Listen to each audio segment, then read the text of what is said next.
Okay, we're going to go with this photograph on the Broads again. The reason I like this one particularly is the light we can have coming down from the sky here. I'm going to make a bit more of that, and the shimmering light over the water that I want to try dry brushwork with to show you how that can be done. First of all, what brushes are we going to use? Well, I think I should be able to get away with just these three, I hope. My oval mop, a small round pointed, and my rake brush. This one I bought recently, which is finer than many of the rakes. If we look at this rake, it's got quite a wide rake end, which I think would be a little bit too much for this particular painting. I want a finer brushwork, so I'm going to try this new one from the SAA here, and see if we can get these dry brush effects with that I want for this very light shimmering of the water. As you know, I like to experiment and try new things. Sometimes we have to. In this case, although I was doing dry brushwork, I needed to explore later with some white acrylic. So this actual demonstration is going to be as much about that, how we can use white paint or white acrylic over watercolour to bring back the sparkle of the paper.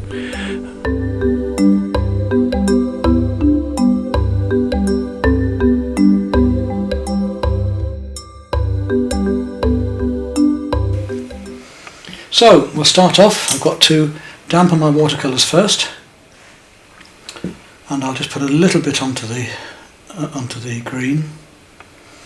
Now, set the painting as simple as possible. We're only going to use a few colours. I want quite a lot of wet into this, so I'm going to start off with my yellow ochre and just put a very light wash of that along the top here.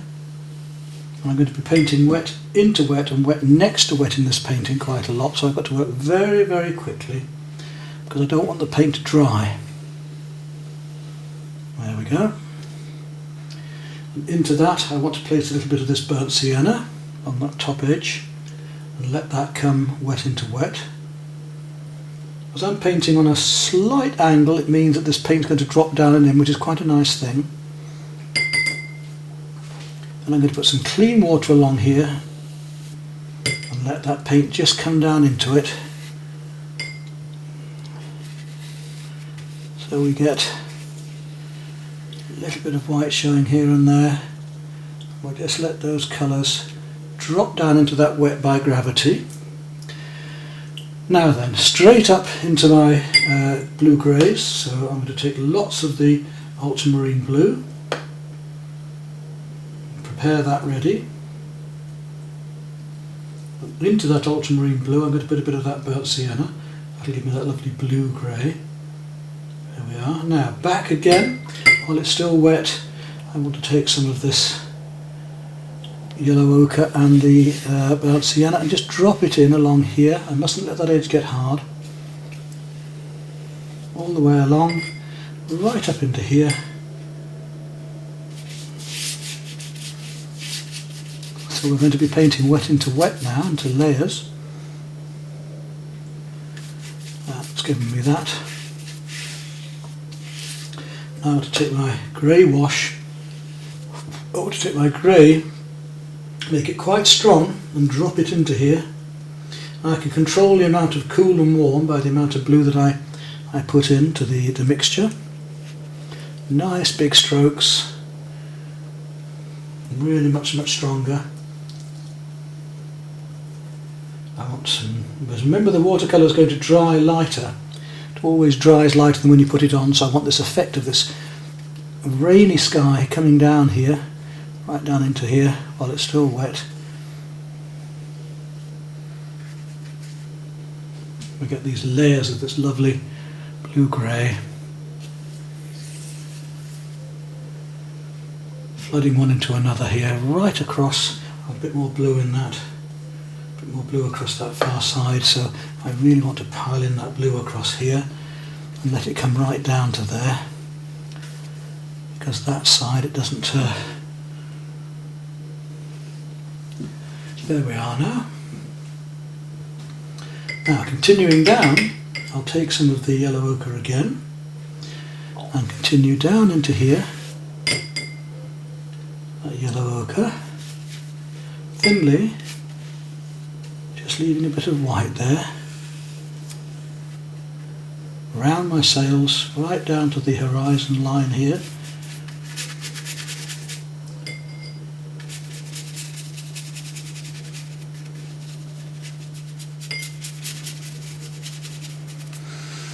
Right, whilst that's still wet, into there we want to get our wet into wet effects. So we come back to a little more of the burnt sienna. I'm just going to come along this bottom edge with that.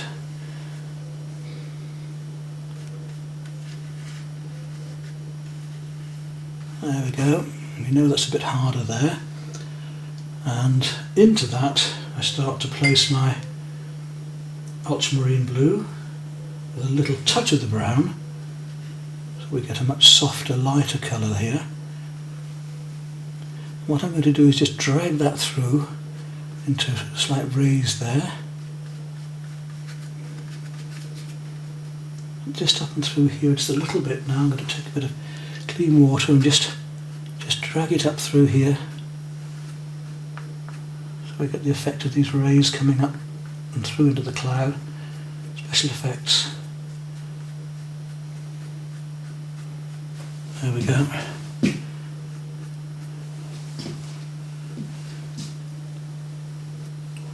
Now come down again, much more of that blue, and the burnt sienna. And again we're going to come along underneath here, right down around the boat. Don't want to be too grey now. A bit more blue. It comes up to here. Just dabbling it on here. Bring that blue all the way into here. Much more blue. Coming down to here.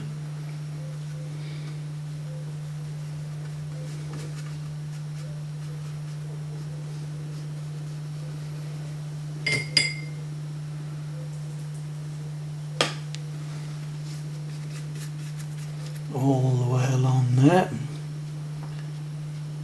up to the windmill, just coming out a bit there.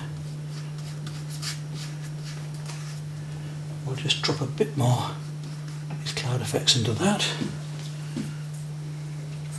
Now along that bottom edge I want a much stronger orange, so I'm going to take some of the yellow ochre and the burnt sienna and just make a much stronger orange along here.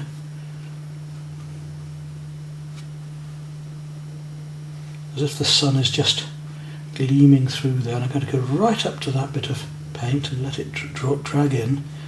Here the same, right into that, and let that drag through that windmill. I'm going to use a little bit of gouache with this later as well, I think. We'll see why. Right, back to my blue here again, and the grey mixture, and we'll just get the feeling of the rain in the distance coming down through some of this. The rays of light shining down.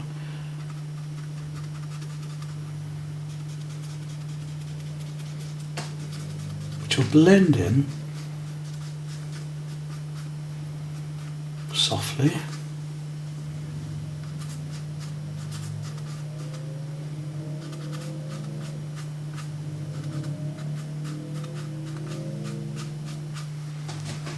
Try and get this pull down to get the rays of light just coming through.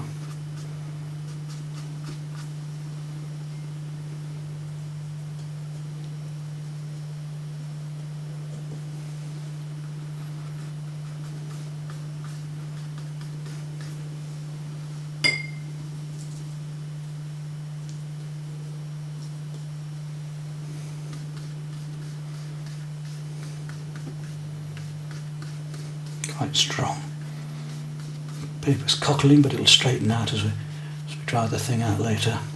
This paper is actually very absorbent and slightly annoying in that it's a little bit blotting papery.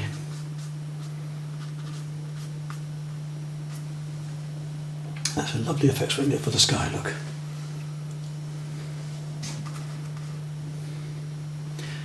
back into the top there, and drop a little bit more dark back in there, a little bit darker at the top. I know we've already done that once, but I just want to get a bit more.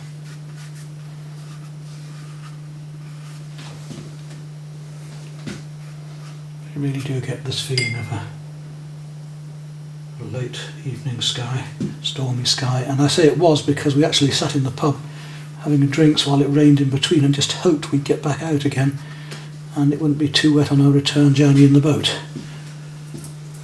Right, so we have our effects of light, and I'm going to spread the brush now and just drag it through here just a little bit more to get these effects of this light coming down. Don't want it too bright back here, just some little bits of light, little bits of a little bit more brown in places.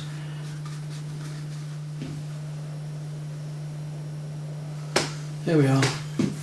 Right, now down to the water. I've got to finish off here yet. Just forgot that bit. And while I'm waiting, I'm going to right, next on to the water here then. And obviously these colours are reflecting from the sky, so I'm going to mix up some of that deep blue colour with the brown, ultramarine blue and the burnt sienna. There we are. And the first thing I want to do is just do some dry brush work on this yellow ochre and sienna, just a little bit. Set it right down, quite thin paint and quite a dry brush. And let's see if we can just get the effects of that coming over. I'm going to dry brush. You saw I dried the brush out there. But let it glow through here,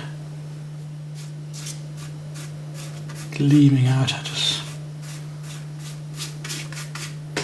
And a few vertical marks as well amongst that, just to get the feeling of the reflections of water. Don't make all your marks vertical on when you're painting water. A lot of the marks, so all your marks horizontal when you're painting water. A lot of the marks will be in depth, will be vertical, and especially in the depth of the water, and I just want to get this feeling of the shimmer by bringing some marks downward there. Right, now I'm going to take my rake and see what this can do. I want to use this rake in a sort of dry brush technique this time. So it's coming in from the sides here. You can use it sideways like that. Quite a lot of light showing through. Darker at the edges here. A fair bit on my brush, just tickling it in. Some of this is darker than other places.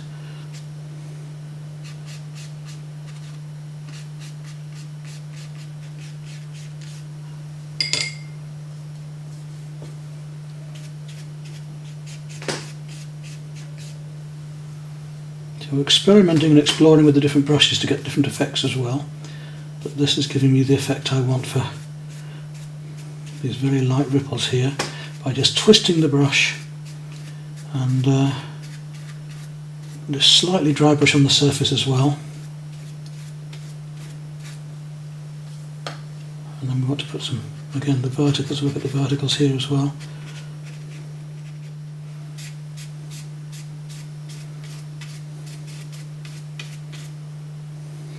Go back to my mop now.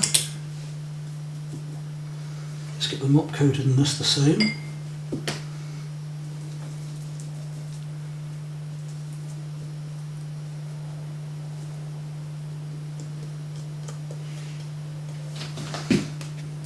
We'll start to bring in a little more of these little ripple marks along the edges.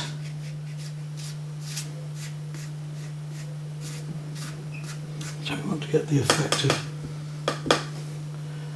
shimmering, rippling grey sky. We're using a knot paper, so it's not really rough, but just a little. Not rough nor smooth, just a little.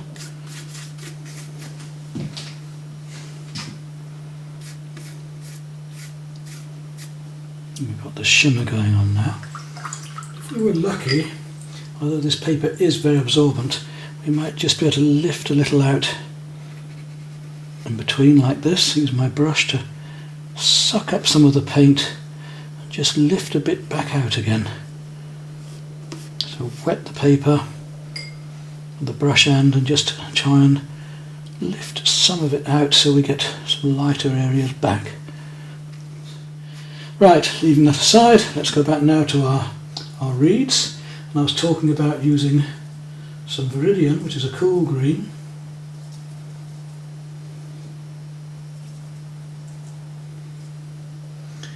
And I shall drop some blue into that later, but let's just get that in at the moment. All the way along here, right down to the water there, and across, down here, down here, down here, right down into here. It's going to soak it in. I'm going to start using little marks like this with the tip of the brush, just to try and get the feeling of rushes and reeds coming up, especially here in the foreground, just to start off with, a bit more detail in as I go along. That's going to be reflecting out into the water as well.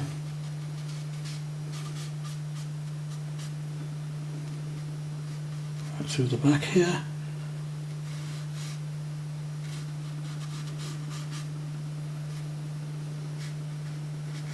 Right through here.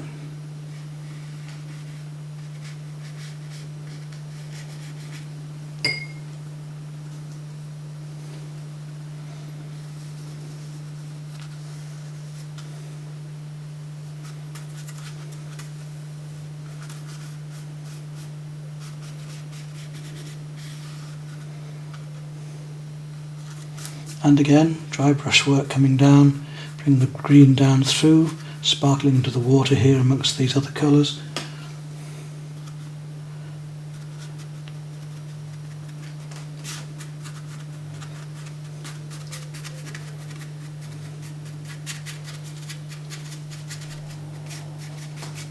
Hardly any marks going across, you see, but a lot of them coming downward. Get the green into the water. Get this sparkle going. Now while they're still wet, again we'll take our same blue, ultramarine, and I'm going to go along the top edge of this here, all the way along there, giving an effect of some trees in behind here.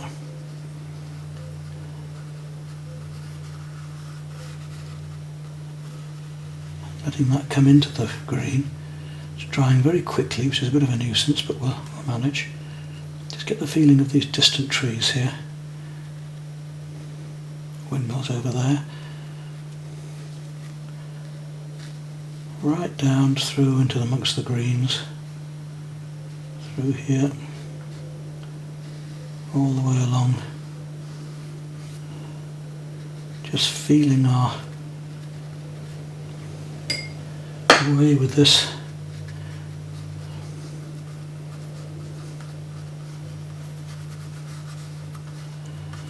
That green just gives me a background. I don't want it light at all, I want it quite dull because of the effect of the light.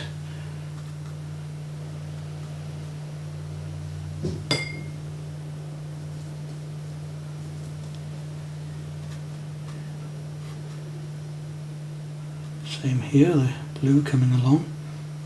Distant trees.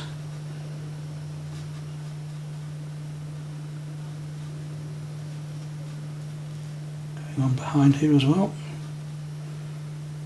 Through behind there.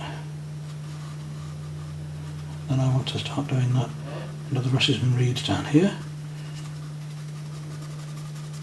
I'm going to lose all that bright green.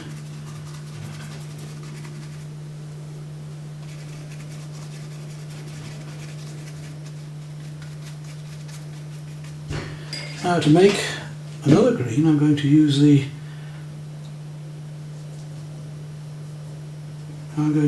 yellow ochre and blue to give me a much warmer, darker green to come into here, which will link it back with that sky, just leaving this lighter green glowing out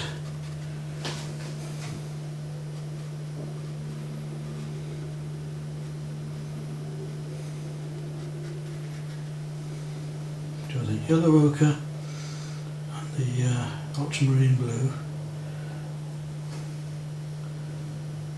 Gives me a much darker green.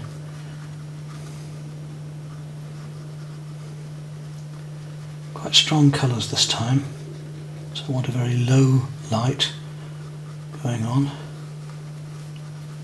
I haven't had to use any Prussian blue yet, you'll notice. I managed to get by with just these colours at the moment.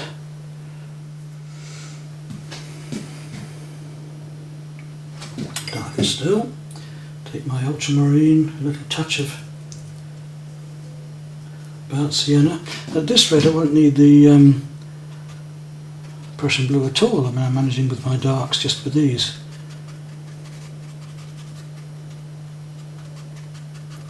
Just flicking in these darker reeds. Are they coming down here now? And there's slightly deeper trees too that are over the horizon line here. Get back, cat! Stupid animal.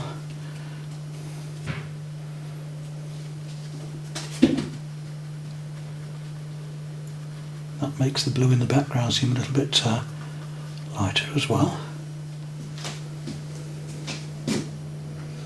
Right, now talking of small brushes, we'll take that small brush and we'll start to put some of these finer reeds in.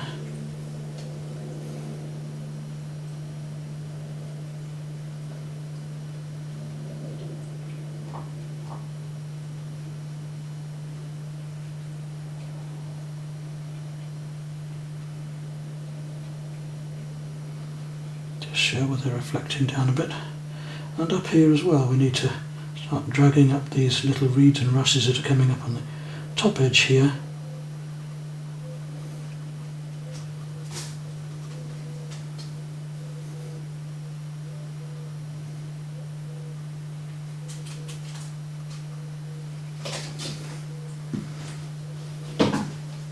Give that effect.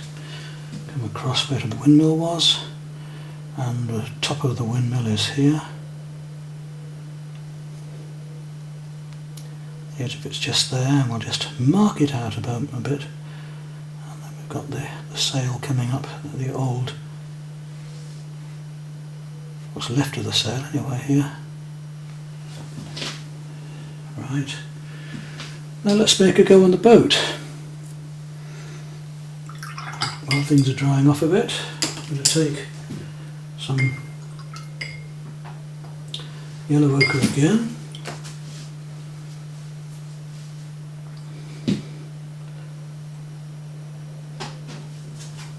Just give that sail a coat of the yellow ochre first of all.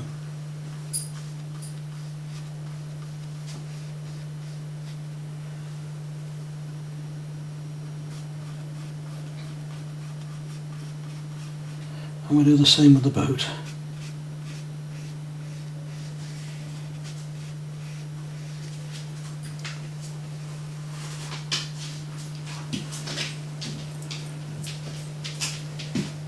Now actually I'm going to use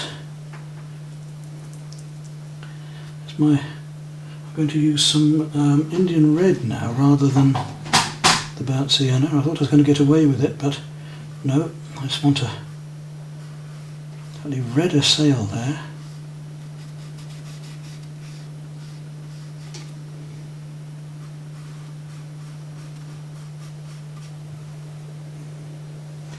I'll come back to my burnt sienna and we'll just darken down a bit.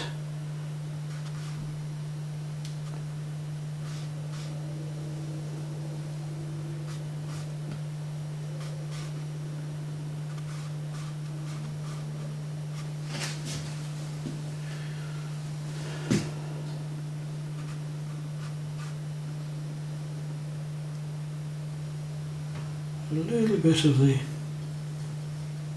blue again. And let's look at the leading edges of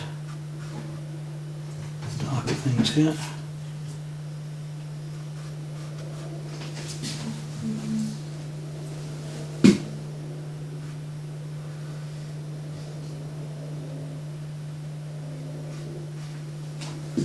Brown sail in the sunset, and straight in with the burnt sienna down here with the boat to make it quite dark.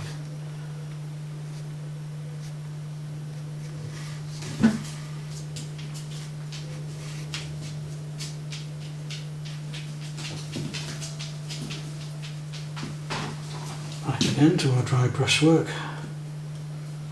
and just try and simulate a little bit of the warmer colour into here. If that's reflecting down just slightly there.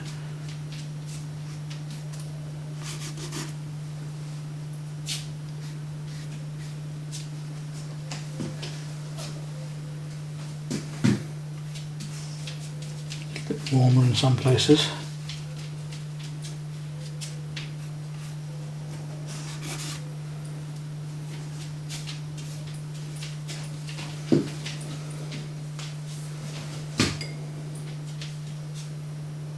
There's more of the blue,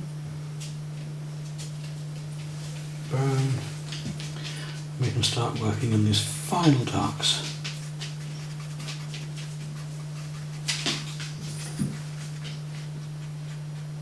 Now taking some Prussian and some brown, I'm going to use those very darks at last. So Prussian and a little bit of burnt sienna. I'll just darken down some of these areas a little bit to this evening sunset.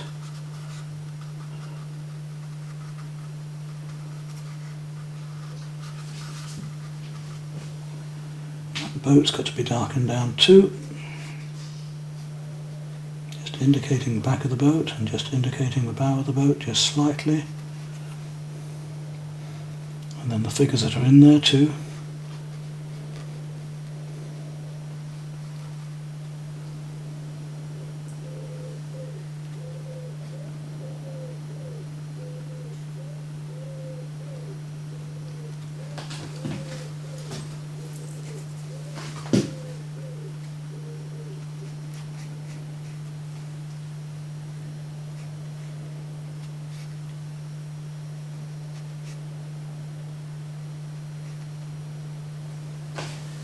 Fine brush again, darker colour. We hope it's just dry enough now that I can try and get a bit of the mast in.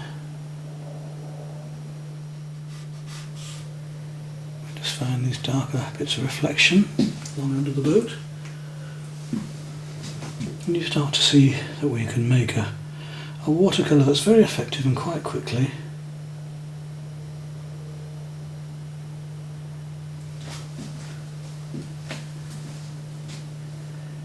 Across here we've got a post and little bits of reed coming up. Alright, as we do painting, sometimes we need to adjust them, and I think I would like to have a lot more warmth into this sail. So I'm going to take some rose and just give it a glaze of rose, just to give it a bit more warmth. I feel that sail would be nicer. There we are. I could get away with a limited palette, but if you can't quite, then, you know, if the painting needs it, you do it. So a little bit of rose over that, just to give that sail that glow that it hasn't quite got at the moment, or didn't have until now.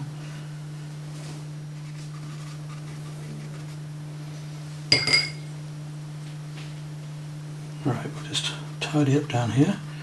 Put some white that needs sorting.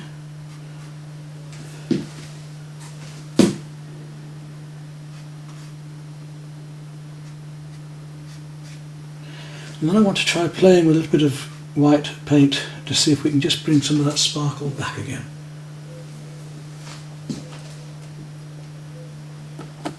Right, I'm just going to put a little bit of white acrylic into a separate palette just over my watercolour palette. I don't want the two getting mixed up. And I'm going to start playing with a little bit of white paint around the place now, just to bring some highlights back. And this paper's been so absorbent that I've had trouble getting it to play fair, so I'm going to get it to do so by adding my whites back in again.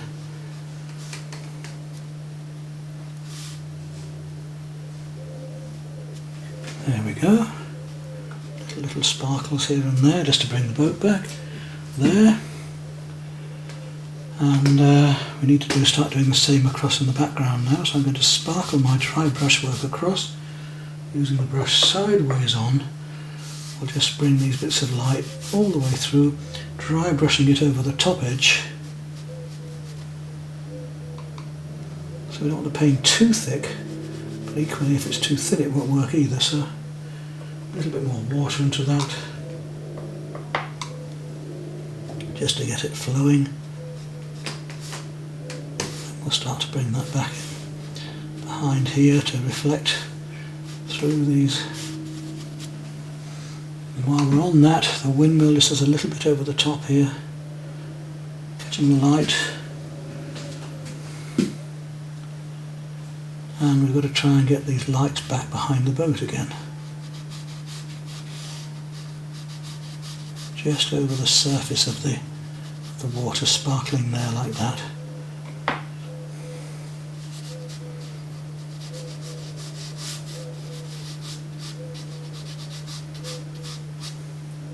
So it's an interesting way to see how dry brushwork can be used, isn't it?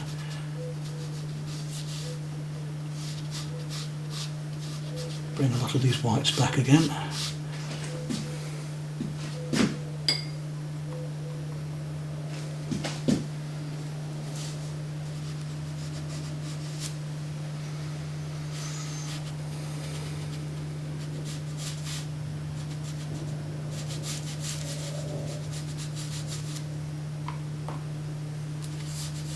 Right through here, where so much of that was just too dark.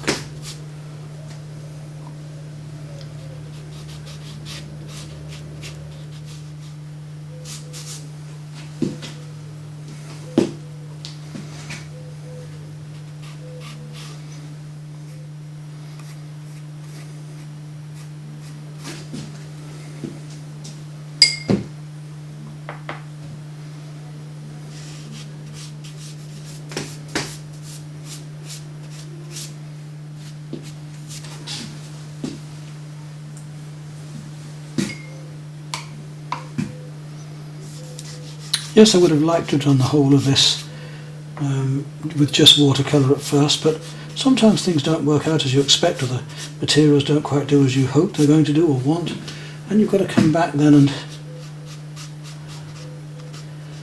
do something with it like this. So look, I'm using these verticals as well as horizontals on the water, on the dry brush.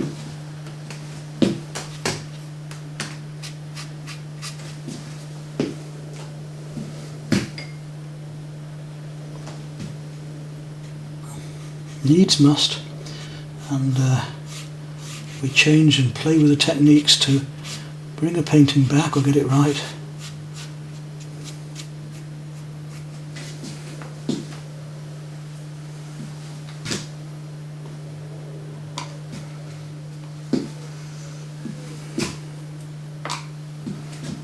I think the thing here is to look at how I'm handling the dry brush work, putting paint over as well as putting the light paint as well as I did the dark paint earlier, and we can then also play with these verticals too, coming into the water in places.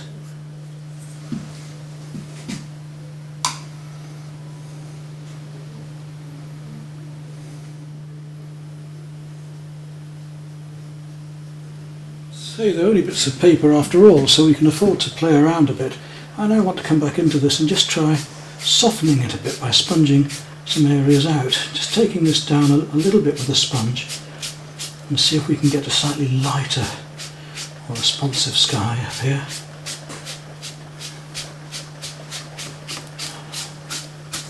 I think the sky is just a little bit heavy, so we'll just give a feeling of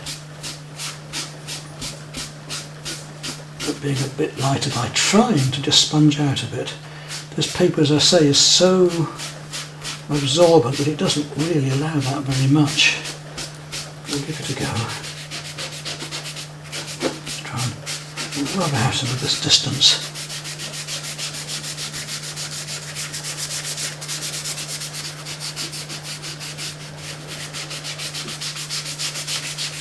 I'm going to rub it in lines like this to try and get a feeling of the rays of the light coming down and through, just to soften it a fraction. Although there is a few more. Rub just across a few more verticals into this. And here we are with the painting dry. It is now pulling together a bit better, I feel. We'll get a mount onto it now.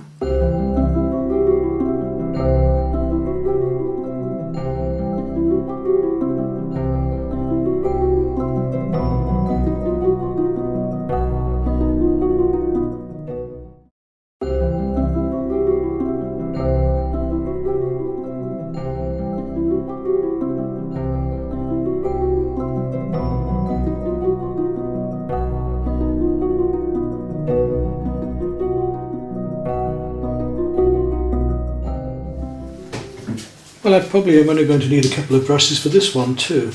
I've got another little set of Pro Art brushes here which are rather nice, just ordinary rounds. I'll need my mop certainly. I can do most of the work with a mop and probably finish off with one or two small round brushes. So I'm going to be working very much wet into wet on this picture today because of these beautiful rays of light, and I want these mottled, dappled effects coming right down and through. Probably a little bit of dry brush work down here as well. And I guess this is how we could set up for painting. Ready-made cat, hand and palette. I wonder if we could use its paws to paint with. Here, kitty, kitty, kitty, kitty. What are you doing? What are you doing hiding under there, kitty puss? Yes, nice and warm, is it there? Right, we'll get set up for painting. You've got to move, cat.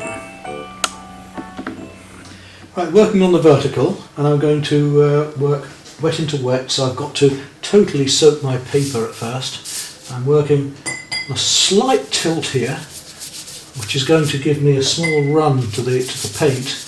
I don't want it to be too rainy looking, too much of a storm. I'm going to paint right through here. It really doesn't matter if because I'm going to be painting the boat dark over anyway. It really doesn't matter about that at all. But first of all, I want to get my paper totally wet. It's a bit of a dull day today, so I'm having a job to see just where the paper's shining. But nice big mop, and want to gradually build up these mottled effects wet into wet without it trickling down the paper too much and being too stormy. Right, now the colours I'm going to need are mainly my blues and greys. I'm going to start off with a little bit of cerulean this time, up here for the blue sky in the corner there.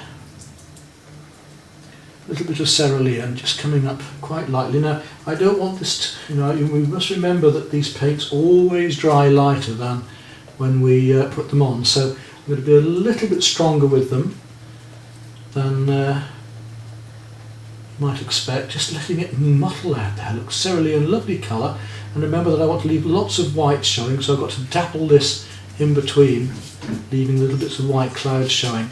You see it's trickling downwards because of the weight of gravity taking the paint down, and I want to be very thin. I'm going to take some cobalt violet for down here where these rays of sunlight are, and totally paint this area with the cobalt violet for the minute, all around this cloud up here, letting that trickle right down and through, because I'm going to want this cobalt violet gleaming through right down to the boat.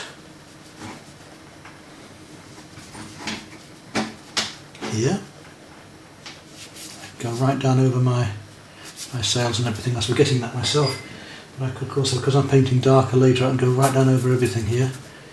This cobalt violet's going to be the rays of sunlight coming through a bit later, so a little bit stronger up here. This area. I need to try and keep this wet. It's getting hard edged, so I must work faster because I do want lots of wet into wet. Coming down here, it is drying out a bit, which is not what I want.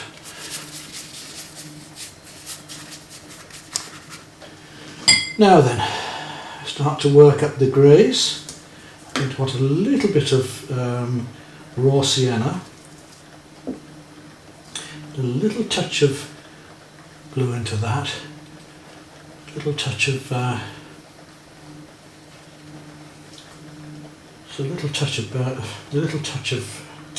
just a little touch of ultramarine. Not much. Don't want it green. We'll let that mottle in here, leaving that white sky shine. It comes across some of it there. So I've got plenty of white left behind for this sky. Just dabbing it, as you see, on there, and just making sure that I don't take too much white out.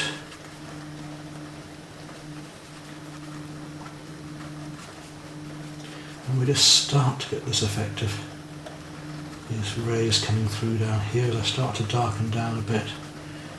Right, back to the raw sienna again, and start dabbing that in so we get these lovely dark yellows just coming into here. Just a little bit more. I know it's going to lighten out, so I'm not too worried. Right through down to the clouds coming down here. And the light just shining through. It's a lovely effect to get, isn't it? And quite different to many of the styles you've seen me do. It's nice to paint something different, isn't it? It's nice for me to be able to do something slightly different here as well. Coming down the yellows over here. I'm going to put a little bit of aureolin yellow down here. A little bit yellower yellow, if you like. I want that just shining through light to go against, to foil against the warmer yellow. So again, I'm going to bring that yellow up into here a bit as well. Quite colourful. And I'm going to then take some of the ultramarine, mix it with that same wash I just had, the yellow. So I'll use it up. Be a bit stronger now, get that ultramarine working. And a little bit of burnt sienna, because this is where we start to get the blue greys. And let's see if we can start to dabble those on. And again, it's very wet here. I don't want it to spread too far. It's going to trickle a bit. Coming up through into here. I've got to leave some light shining through. If I do too much, all my light is just going to disappear. We don't want that. Letting it come up into through here. Just blending gently across the light like that. So we get this effect of light shining through. And it'll come darker into there again in a moment, so I don't want to be too strong with it yet. Just feeling these greys. It's a bit warmer perhaps in the upper sky there. A little bit warmer up here. And right the way along there, mottling in. There we go. It's a lovely effect of the sky. A bit warmer again, a bit browner here. And down. Mottled effects. So not, this is the thing with watercolour. It's not about teaching watercolour. I can show you how, but you have to practice with the watercolour to get the feel of just how much it's going to spray and what you can and can't do. You can only do that by practice, and when you get the feel of it, this is why I know I can just tickle these bits on here and gradually get a stronger look.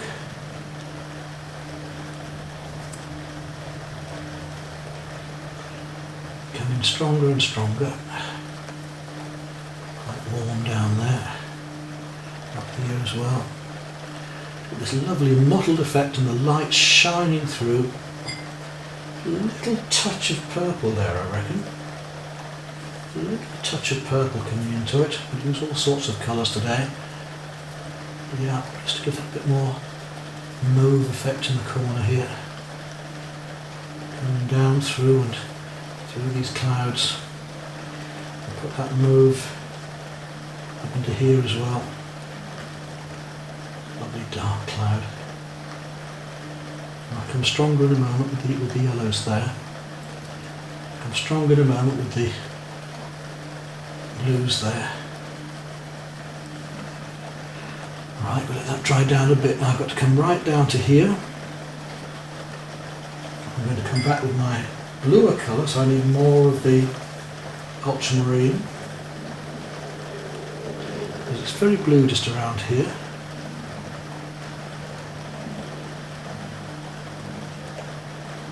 And we've got these rays of light coming down, so I've got to start to feel those.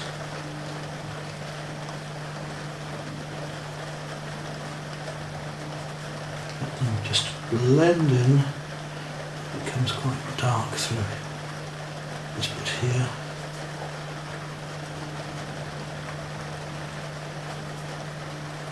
And right through to there with this stronger cloud there. It's great fun painting skies like this, it really is.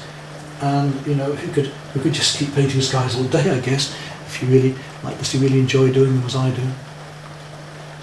Get darker and darker with the colours as it progresses, working the wet into the wet, which lets that light shine through. Look at a magnificent sky we can get this way. Keeping it wet, not letting it get out of control. Light shining through there, a lovely lump of cloud comes up through here. Bits of light coming down through there. It gets softer and softer here, right through there. This beautiful light coming down, right down through here.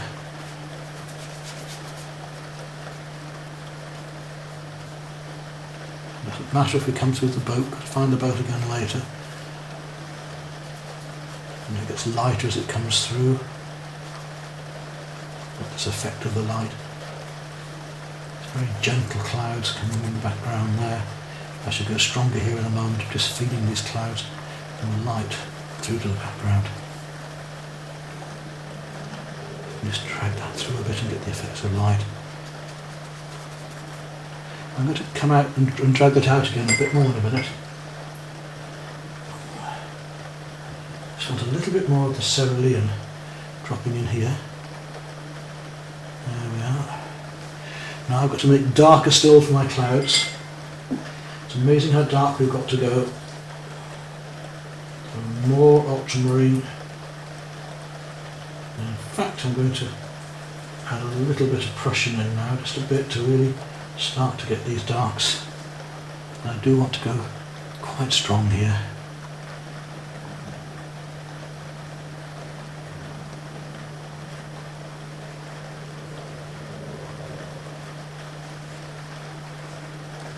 Coming down into there.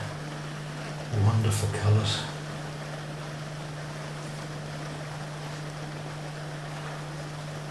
Much stronger blue there. Much stronger.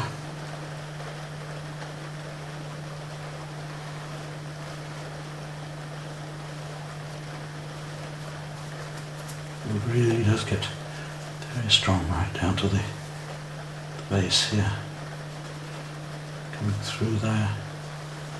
I'm going to lift some out in a minute as well, because I want to get this feeling of the rays of light coming down through here that I've lost a bit. Come back up into the wet there. It's still damp enough to go to this colour on and let it trickle. Isn't it a lovely way to paint? Really ought to have a go at. You can do sunsets and all sorts this way, because you've got that much control. It's what we call controlled accident. It sounds a bit of a dichotomy, but it is. You know, we're controlling where the accidents happen, but I haven't got complete control and mastery over it. I don't want that either. I really want to see this developing by the accidental effects.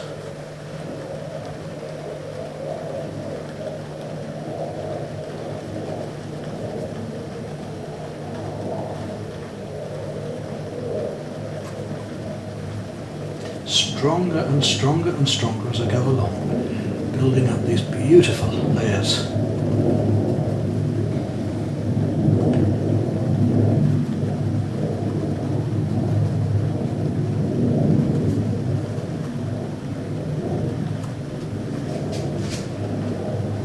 And then it's just timing, because it'll just become too wet if I just keep doing this. So there has to come a time where I say, right, that's enough. Now we leave to dry more. If I want to put a few more darks on, they have to go on at the end.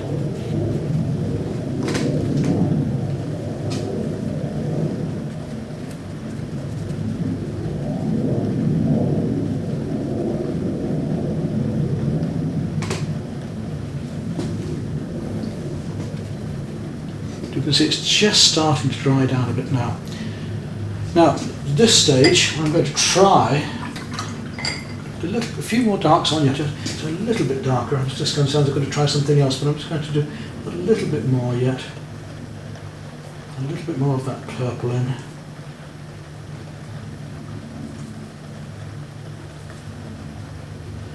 Just needs a bit more mauve here and there, I think. These darker clouds.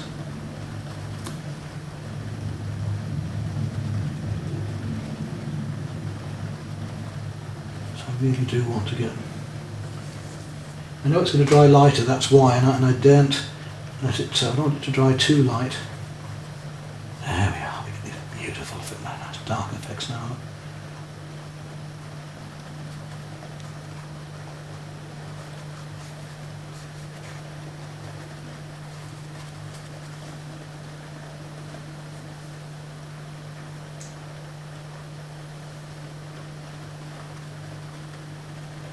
That's it, that's what I was after.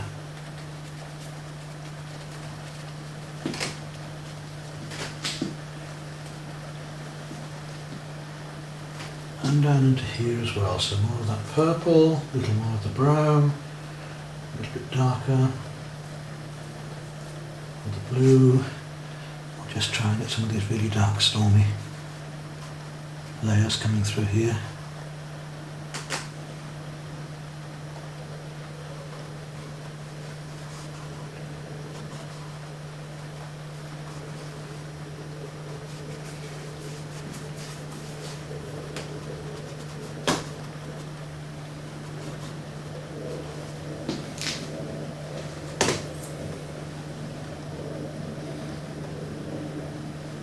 Right, now I'll try and do what I was going to do.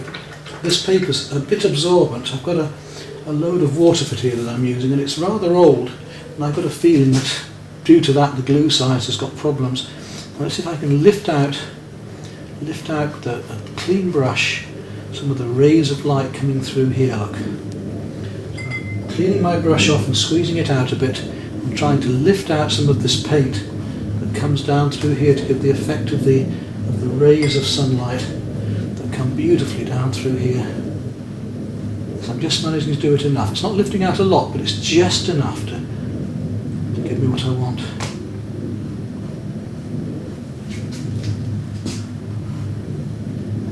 Right down through here. I'm taking some of this out as well here. If I can lift out a bit more.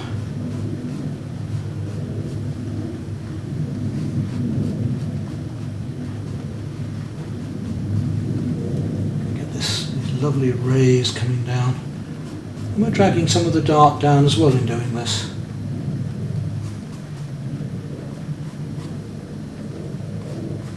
Look at this lovely sky we can get, absolutely gorgeous. Just love playing with it.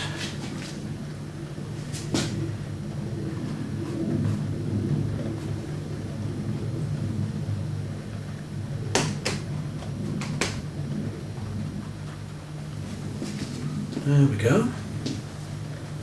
And that's our sky done on that. I might just have a little bit more here and there, just a few more bits of light just coming through, I think, here. There we go.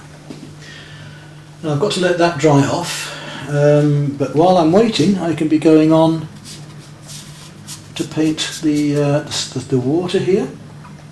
And again I'm going to use a more yellow. I'm going to use some of this lovely aureolin yellow. At first wet into wet because I want to get soft blending of colours. Then I'm going to have to let it dry if I want to do any dry brush work on it. I need a little bit more cerulean up here, it seems. Yes, just a little bit more cerulean, stronger there in places.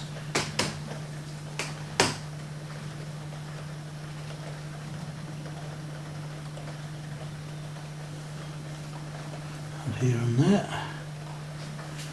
There we are. Two bits here and there as well.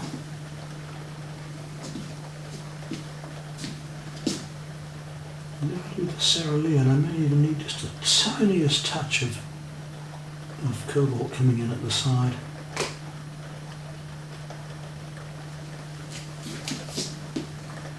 See the difference that can make. Right, where was I? I was down there. I was just wetting the paper. Let's see how it's cockling up this paper, but it'll hopefully dry out flat.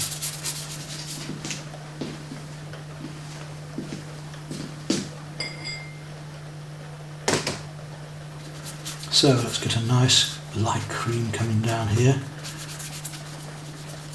right through.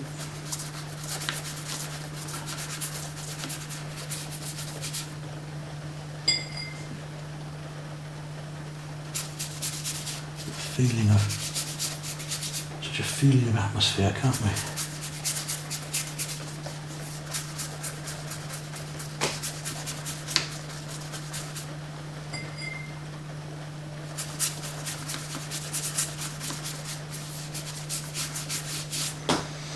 I'm going to take some of that cobalt violet and add that in.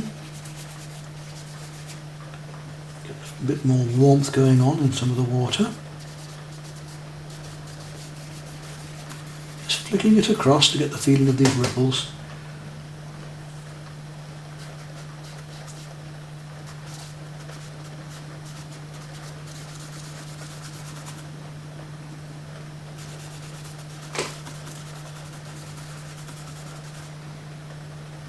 Just want to get it coming into the, not totally covering, but it's just linking in between with these ripples, swirls.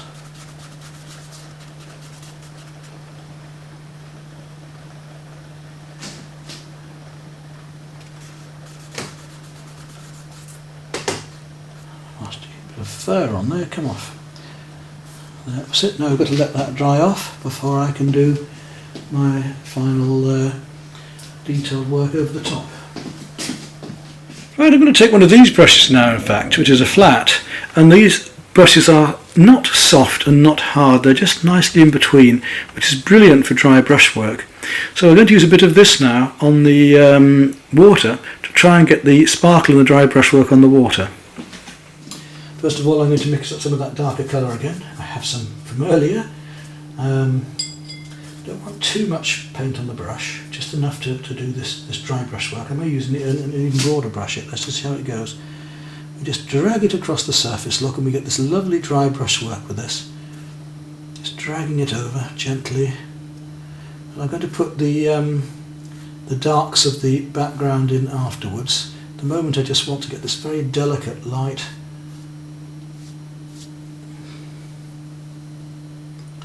Very delicate light strokes coming through.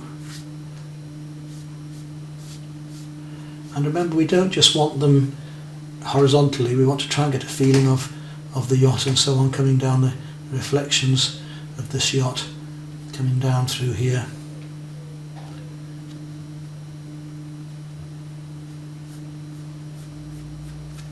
On the verticals as well.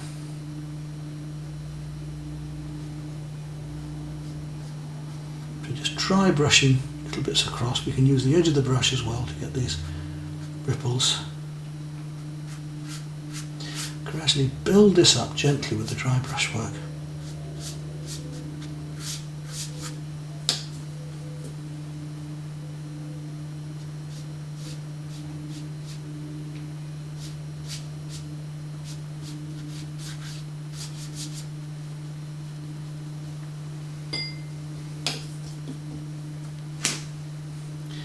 We've got little swirls going on too.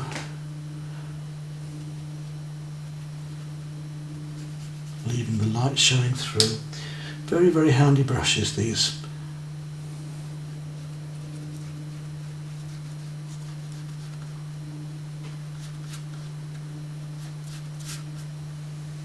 Mix a little bit more, take some Prussian,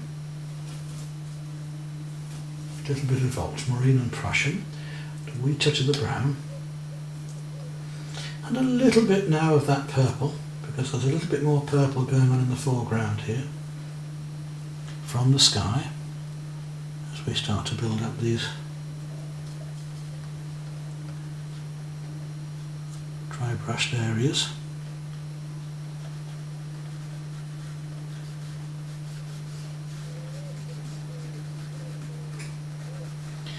This is where my boat at the time was just gently going along, leaving a small wake behind.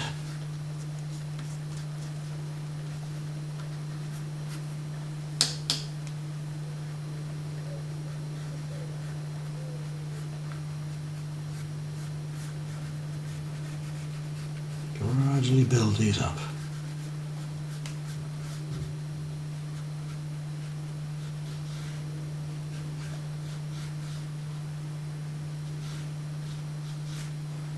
I've lost the drawing of my yacht a little bit, but not too worried about that. That's where the land's going to come in a minute, down there. We just work out where that's going. So I've got to bring my water right up to there. A little bit more purple, a bit more Prussian, a little bit more of everything.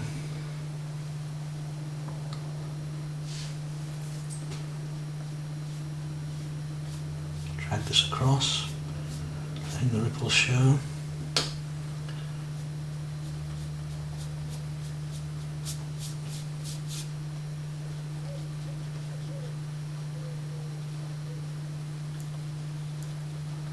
We can let the little wavelets come in by using the brush across like this, look.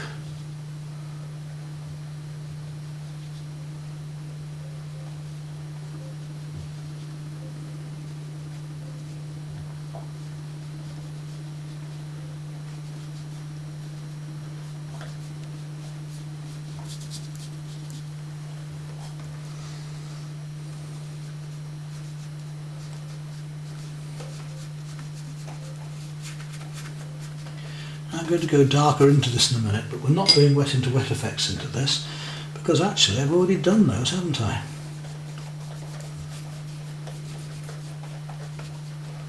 I did that, if you remember, when I did this light background to shimmer through. Going to go darker still.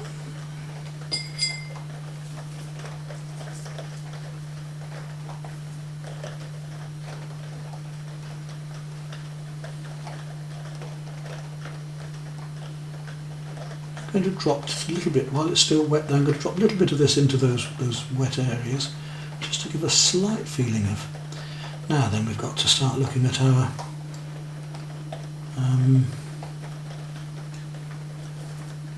the side of it here. A bit more brown. I'm going to go all the way along and up to there, and down with this.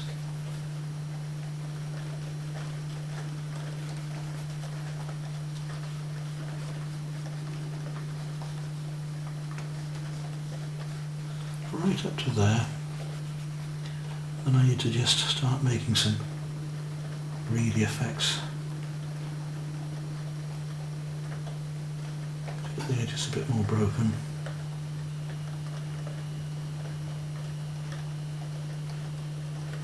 Right back down to here.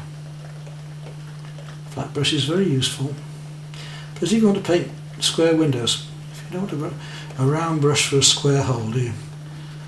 So we'll use a square brush, and I want to now bring these ripples out a bit to here.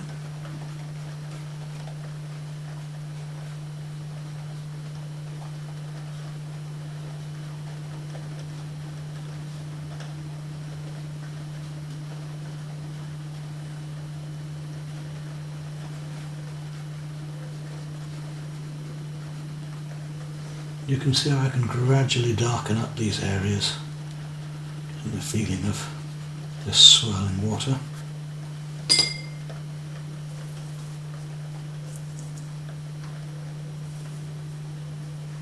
Using those three colours, the Prussian, purple and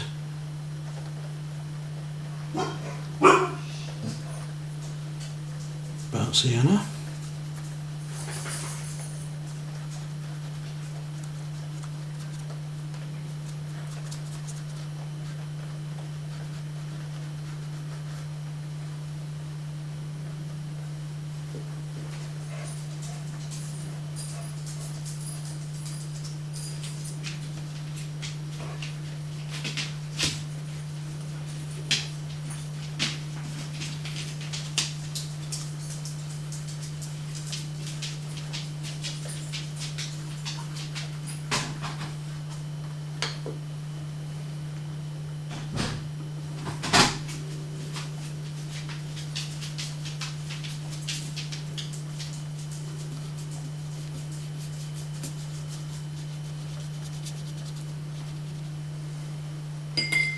I'm going to take a little bit of my cerulean from earlier because I want a little bit more blue going on. The sky's reflection back here. Just to cool it down a little bit.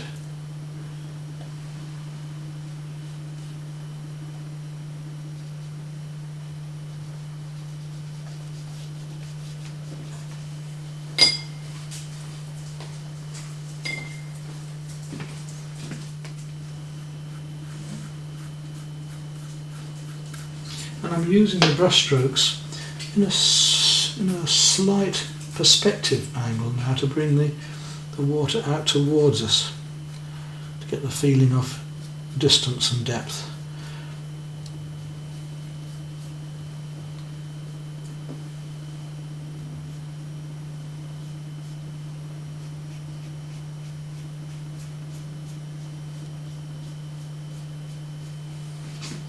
Where the eye gets led into it.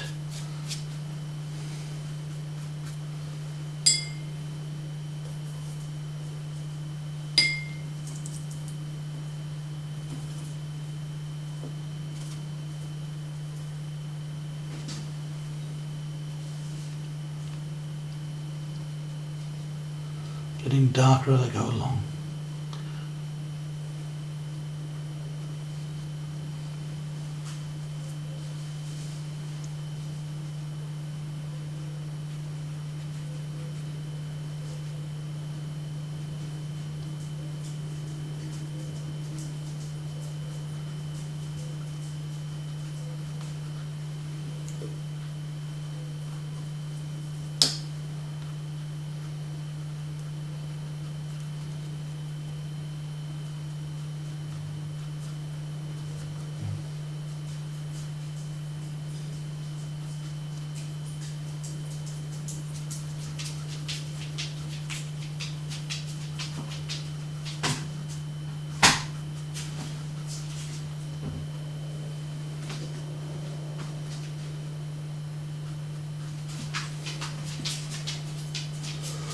We've almost got our foreground done for this.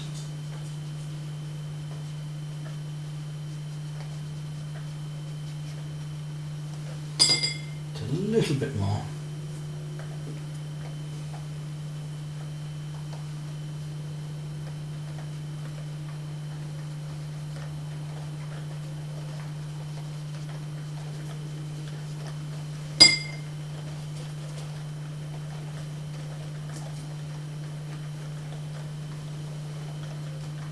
More purple down here, a bit darker.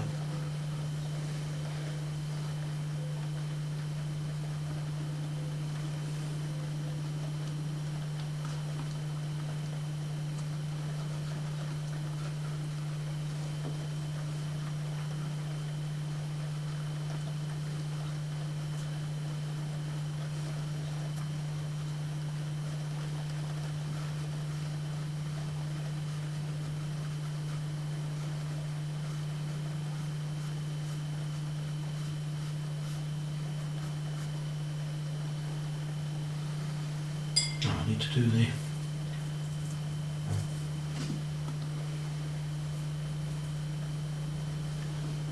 banky other side. Just bring that through there, up here.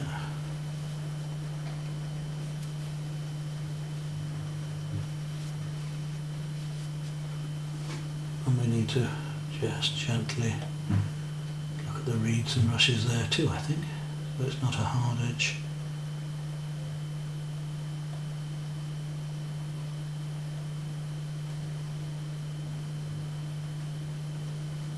Little trees and bushes that are coming up in the background.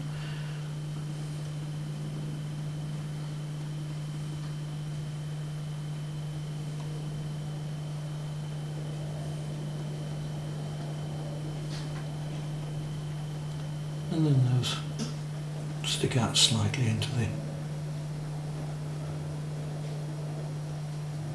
come up.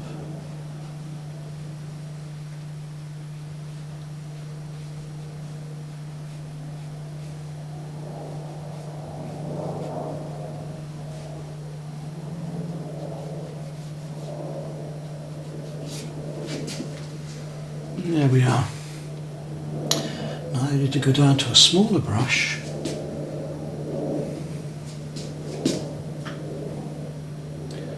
little bit more into here, a bit more texturing going on with that same colour.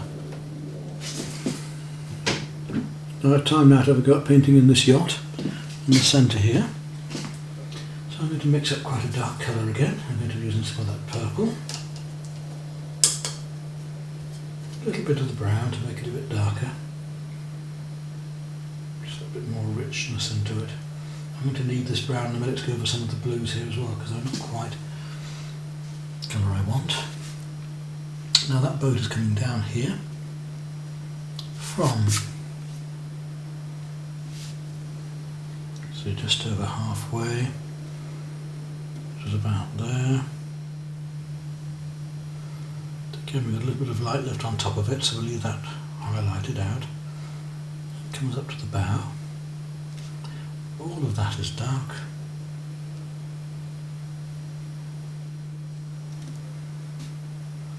Which means that we've got reflection coming down. It's like wake behind the boat. We can use a little bit of dry brushwork as it sparkles back there. We can find a little bit of these darker lines.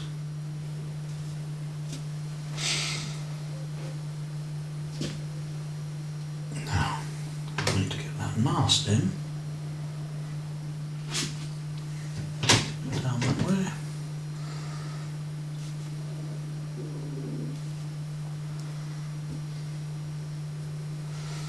Making the brush into a blade so that it gives me a very fine line, like that. And then I'm going to change the angle of that mast slightly, a little bit too much there.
sort of soften that down a bit behind there, a little bit darker so that light shows out. I'm just going to use a little bit of white again, just to bring some of the sparkle back in the distance there. But this time I'm going to use another little trick. Rather than use white paint, I'm going to use a little bit of pastel, but I've just gone over too much with it.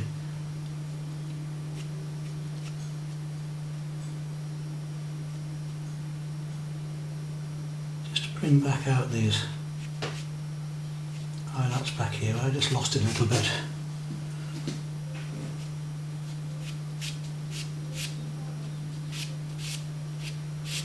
You can just get the feeling of the sparkle with a bit of pastel, which is very useful. Often if you lose a picture, you can bring it out again with a little bit of pastel. Just get the sparkle back in that water just by little touches and dashes here and there.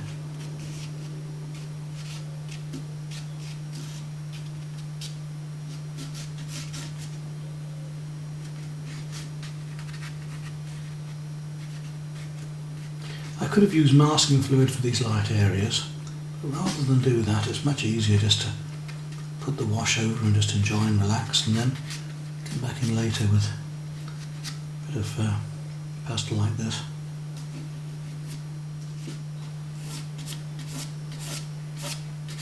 We can bring out some of the light blues of the sky now. So we used acrylic last time, and this time I'm using a little bit of pastel.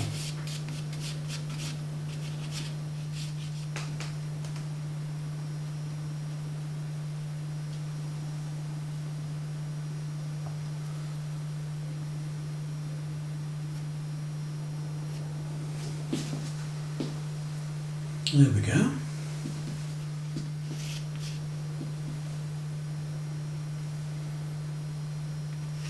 Just gives that little extra sparkle feeling of the water.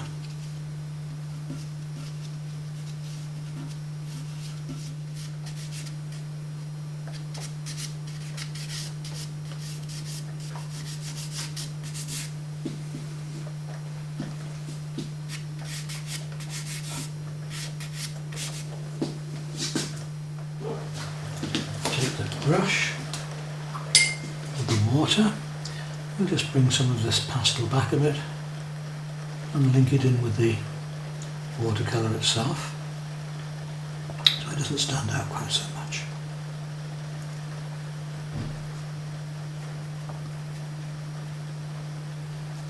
Because you can paint with this pastel with water, remember, as well.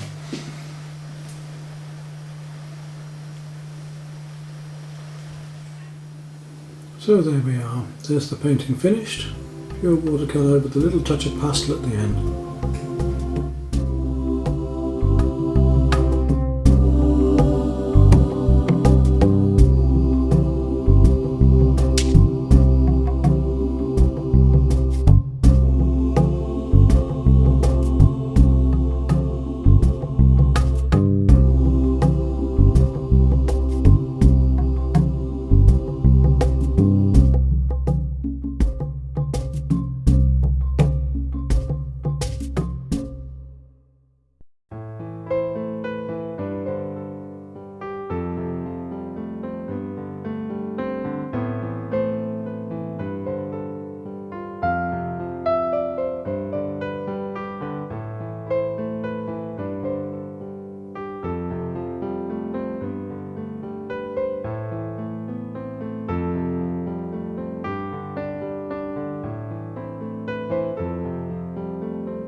Now the first job on preparing this watercolour is we're going to use quite a lot of masking fluid. I'm going to use a lot of masking fluid for all of these white areas here, the sharp white areas, little bits like that, the rigging on the boat, around the edge of the boat, some of the reflections here and the sails of the windmill and blocks of the windmill there.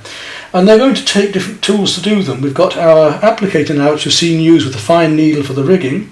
We've got brushes, and I've got this this tool as well, the mapping tool, which is supposed to allow me to do broader lines. We're going to try that out as well.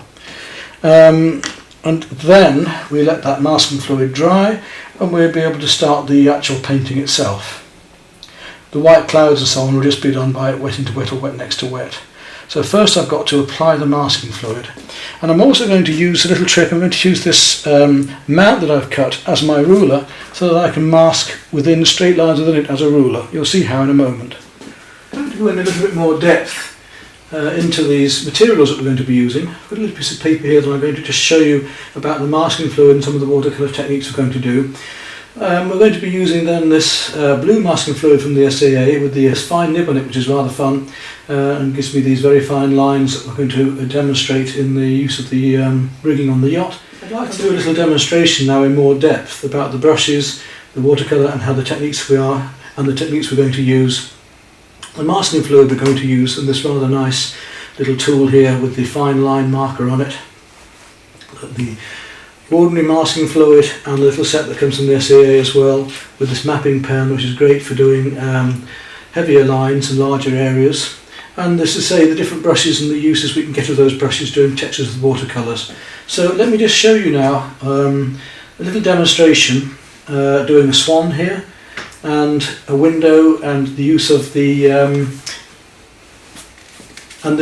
this mount that I'm using for measuring, which is a very good little idea. It's not an invention, the mount, but actually the use of it I think I haven't seen being used before by other artists. Again, expediency. I've needed to find a way of doing lines and marks, and this way of using the mount is very, very useful, I think, and I'll show you why. We'll use these brushes shortly after doing the masking fluid demonstration. We've got a rake brush here with much broader tines, as you can see, and also a finer rake there from the SAA, my oval mop, and a stippling brush for doing textures, and then an ordinary round here. And we'll show the difference between those and how we're going to use those in this actual painting.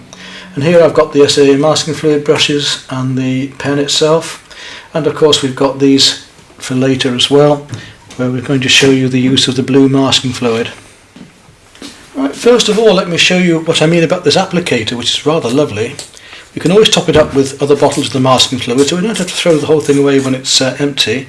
But if we take off the top, you'll notice that inside there is a fine nozzle and a wire inside here that goes down inside that nozzle to keep it clean. And the beauty of this is that we can use that nozzle to draw whatever lines and marks we want. Now, taking a mount like this is very useful as well, because I can draw inside that mount for right angles or longer lines. I can draw outside the mount for my lines and make quite thin lines. If I'm going on and pressing a bit harder, but if I use it at more of an angle, then I don't have to get this drip at the end. Then I'm not having to have a ruler flat against the paper. I can lift it just slightly and my hand is always holding it up. To catch the light in there, I could do it obviously with the end of the tool as well, and do a fine line around the outside like this, just round the head, the back of the neck shining slightly, not too much on here. And we'll start to have some reflections, some fine ones as well as heavier ones coming round, so I can use this, you can see, finely like this. This is just to show you how this is not watercolour paper, it's ordinary mounting card, how this can work. I'll put that needle back into it now. I'll take the ordinary masking fluid, a bottle of it, and just take my mapping pen out, and we'll just use that look, take some of the fluid onto it. I'll just do some of the larger areas of the swan here, block it right in fact in this case, a moment. It's light around the other bits, so just have a little bit of light coming in, and these larger lumps of water coming round. So we've got the fine line pen, and then we've got this one for doing larger areas as well. Just to show you the technique, we'll let this dry, and then I'll put a little bit of wash on to show you how I'm going to do the main painting later on, just to show you how we put the glazes and the washes on. Let that dry off now then. And now while we're on the drier masking fluid, you see it's gone slightly darker, it's now dry. I'm going to take a little square brush. We don't want to paint squares with a round brush, do we? So if I take this brush and just take some blue to reflect and do little squares within that window. I can leave behind the lighter coloured panes by doing it that way. That's one way of doing it. And of course I can go around the outside of the wall then the same sort of way. Just to give you an idea, this is a flat brush, so there's our window. Or I could go over the whole thing, let that dry off, and while we're on it I'll just take a bit of ultramarine. We'll just go over these lines to show you how that will work. A bit of Prussian and ultramarine. So we've got over the masking fluid there. Let that dry off now, a bit stronger, just so it shows that white out for you later. So this is the masking fluid. You can already see it resisting there, but we'll rub it off especially and then show you even more. Now while I'm waiting on that, let me just show you what these different brushes will do. If we take this stippling brush, this one, it's rather nice, and I take some dark colour, and you can see that we'll get a nice stipple effect with that. So I shall use that on the trees in the painting that we're going to do in Norfolk. If I take my large rake brush, I take some dark colour, you can see how we can get a nice effect of rushes and reeds that way, or grasses. And if I take a finer one still, I can get an even finer series of grassy or mossy lines. With my round brush, of course, we're getting a leaf shaped mark, so making flowers or doing trees or doing fine pointy lines in the same way. Now then, on that window where we have the masking fluid, just going to take a little bit of this turquoise and just go, it's dry now, straight over the whole thing to give myself a glaze over it. That's taken all the white down. Let that dry off, and then we'll take the masking fluid off and I'll show you what happens. Right, let's look what happens when we rub this masking fluid away there, look. Away it comes, and we've got these lovely white areas. So, for instance, if I take this window now, I could go back on that window with my little flat brush, and I'll make a little dark colour again. And what I'll do is just show how we can make this window come down to those sides with a square brush look. And if I want to, I can use the edge of the brush just to give some straight lines, the darks at the sides, and we can get the effect of a window very quickly that way. Let's have the sill, shall we? Little sill under here, perhaps some darker edges along there and around the top. And how easy to make a window. We even start putting some reflections in just by dragging a few pieces through, give the feeling of reflections in the window. So we know the different brushes we can use and the different ways we could use that. We could use sponges as well to make textures. Let's just tidy it up. This time I'm going to use a round brush, as you can see, so that I can just do last details, and I could use a flat, but it just shows you the way we can use these different brushes to bring things out and enhance a picture. And there we are. We can tighten that window as much as we want, but we get the feeling of the window. Now back down to the swan again. We've got soft edges here. Let's get rid of the white masking fluid now. Get the feeling of this reflections of the water. And what I'm going to do is take some of the same very dark we've just been making, and we'll just paint the dark of the swan in, leaving the reflections behind. So come around the front of the bird here. I'm going to leave a little bit of light around the back edge here. Now what I'm going to do is take a bit of nice warm blue, the cobalt blue, go all the way around here, up into there. A little bit of white just on top there. Taking the same light blue, we'll come in giving a wash around these lighter areas here.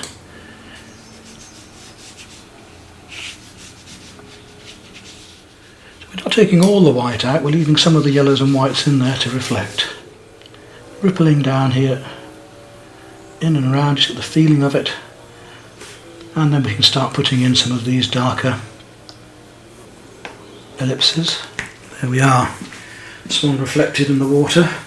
Now if we want to, we can darken that swan down even more. We can take that down with this and make it even more shadowed look. A little bit of texturing to get the feeling of the feathers. But it was just to give you an idea how the masking fluid can be used, wash is built up, and then we can take the masking down. So we're going to use these techniques in this painting we're doing. Right, now I'm going to just show you a part of the finished painting that we've started, the yacht with the windmill. I'm just going to show you some of the rigging at the end of the painting to show you how that masking fluid worked. Okay, I've just removed the masking fluid from this picture, and now we can see how that works, both in the fine lines on the windmill and down the rigging here. So this is what those fine lines of masking fluid will do, using that method I showed you of the mount to make these fine lines. Okay, let's start off with the fine lines, which are going to be coming down the rigging here. I'll have my picture nearby so that I know where they go. I've already marked them out lightly, and we'll get the applicator going. That should come out and keep that needle should have cleared this tube then. That should be ready to put on fine lines of fluid. Let's see if it's working. Yes, there we go, that's just nice. So what I've got to do now is try and get these very fine lines of fluid running down the mast here, like this. I don't want to do too much of an illustrative picture, but what I do, I want to do as correctly as possible by having rough against smooth, light against dark, warm against cool and so on. It then curves inwards, and I just bring that around like that, you see. There's another one here that does the same. Bring it down from there. You always put two lines on if you want to make it a little bit heavier, like that, you see. Reasonable drawing skills. Some ties for the awning cover here. Some of these reeds here, we could do some highlights on those. They come up through here. A bit of texture on those reeds that are lighter here for later. So that's most of our highlights. Now I want to come down here and just look at some of these reflections that are coming into the water, which are a little bit lighter. And over here where the mast is too, some are coming through there. And talking of the mast, we want a little bit of light down the centre of the mast as well.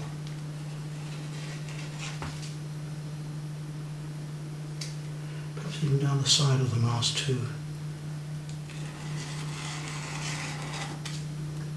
So that's with our applicator doing the finer work. Now that we've done the finer work, we'll just close this up.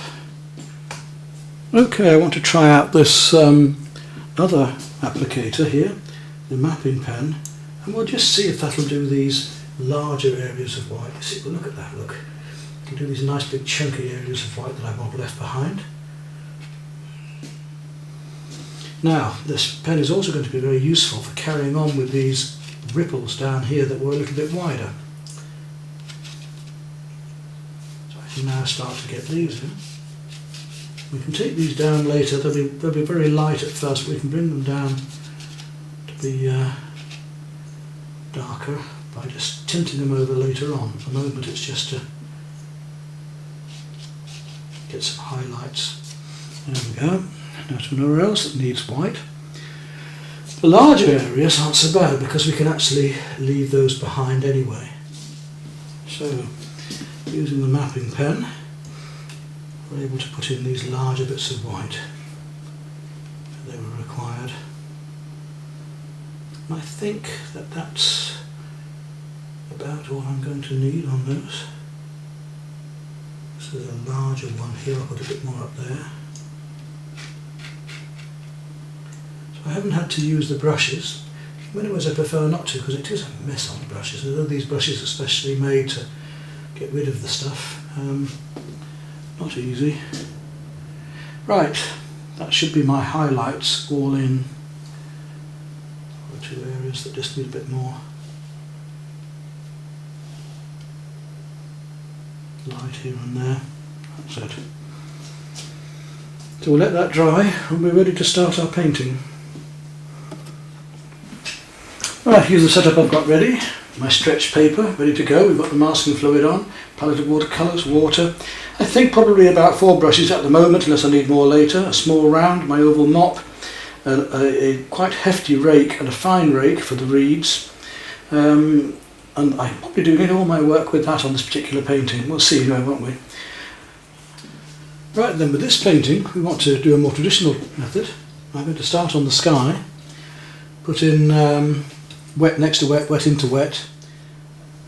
What I'm going to do is put some water on straight away, just around where I want areas for the clouds to be quite soft later. I want harder edges around parts of the clouds, and some I want to just blend in and be soft, so I'm just going to put some water around some of these lighter coloured clouds at first, just to let the edges be a little softer on those.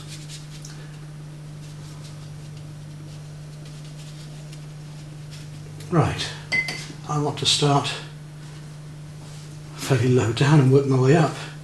I could actually work this upside down. I could have turned the whole painting upside down here. I want to be fairly strong at first on my colour. Come right through here, coming down into those clouds that are here, just feeding my way through. We know that this colour is going to go lighter later again. Right through down here, the same, right up to the windmill, underneath and through the clouds. And then coming down, I want to come to my cobalt violet, as I want a slightly warmer colour at the bottom here. Right through again. I'm going to come up and just link into those blues, giving a little bit of light there. Just down to here, then back to my turquoise again, which I've been using. I'm using a light turquoise here just to start off with.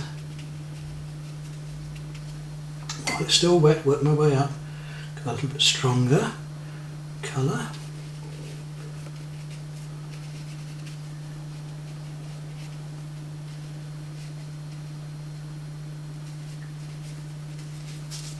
Come through to my cerulean blue up here, round the windmill. So I've gone from turquoise to my cerulean. Let that just link in.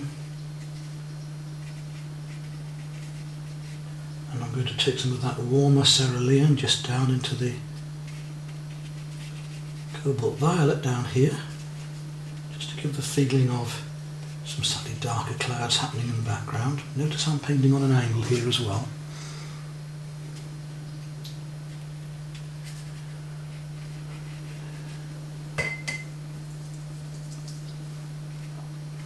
Right round top of that windmill, so we've got light against dark. Up into here, through, all blue through here now. As I get higher, I'm going to make the colour slightly stronger.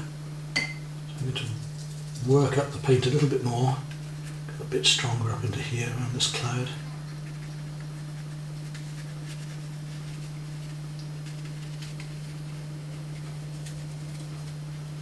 I'm going to come and put some water around that in a minute just to soften it off a bit, because I want it quite hard edged around this particular cloud here, quite dark.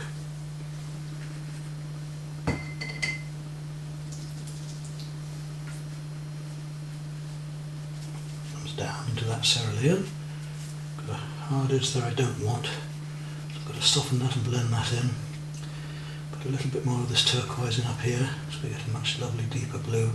I'm working on the vertical for you so that you can see what's happening here a bit. I don't want it trickling too much.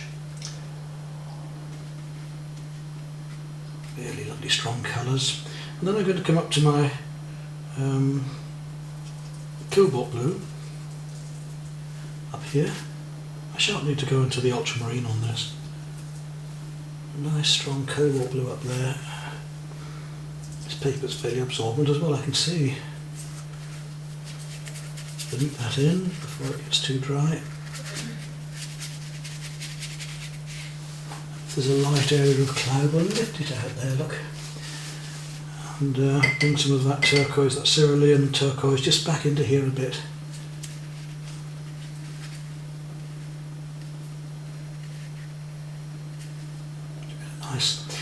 sunny day.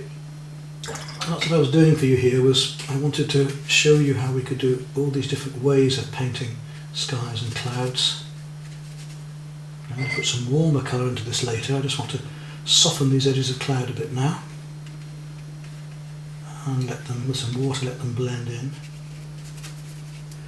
Right, now let's take some stronger blue again, some of that cobalt and a bit of cerulean, and really drop in a bit more around the cloud here, so that I can get a nice strong blue coming in around there, up here.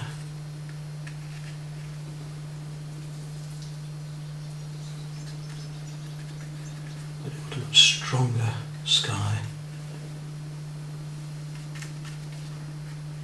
What a really cheerful sky.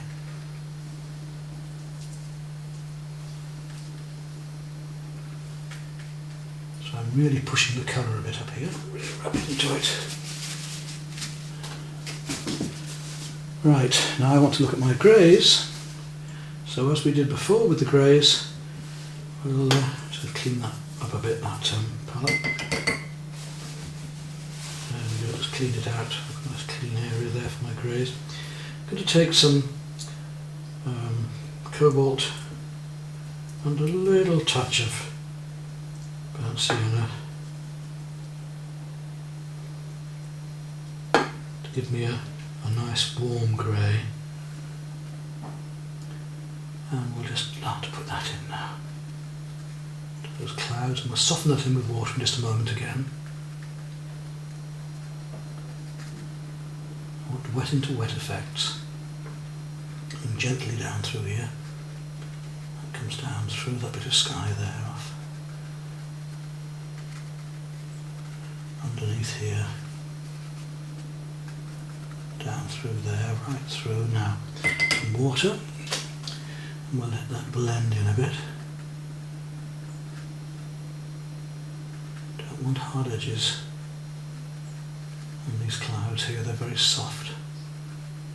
Just nice, delicate, soft, wet into wet, or wet next to wet effects for that cloud, which comes down, works its way down to the greys here.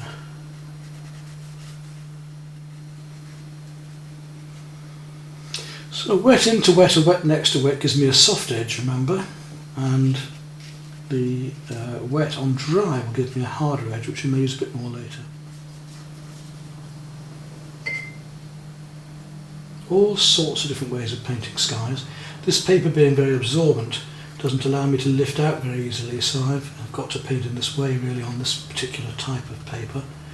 Using a Waterford £140 knot here, which is fairly old, and because of that I suspect that's why it's not behaving itself very well. It's tending to act a bit like blotting paper.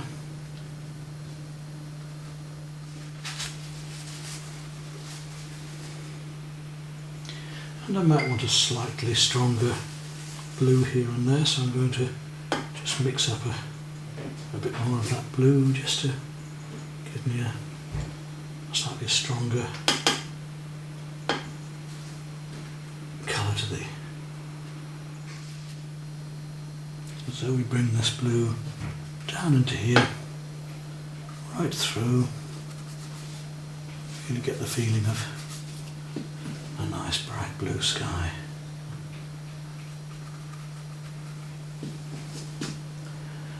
Right, we can let that dry off a bit now. We've come right round the windmill, so that's now standing out quite nicely. A bit of blue into some of that there and here and there. Right, now I'm going to work my way down, and to put the first coat onto the windmill, take some raw sienna, and just give that a thin coat here, on top of there as well. Come right down through, because we've already got the white of the masking fluid in that.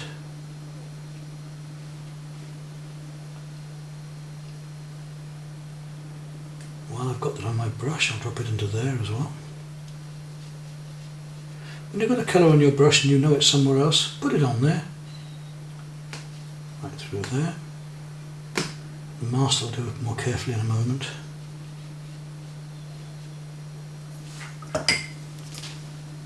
Now I've got to just blend that out.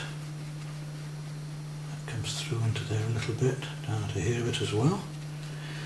And I want to use some of the purple from earlier and just come around into it here.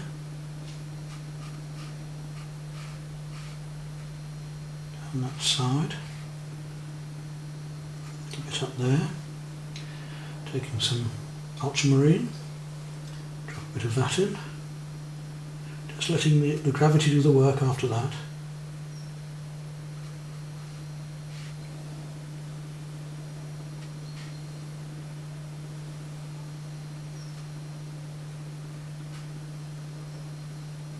And we can start to just paint in some of these little bits of dark on the windmill. Should be dry enough now to almost start that. I'm just hinting at it at the minute.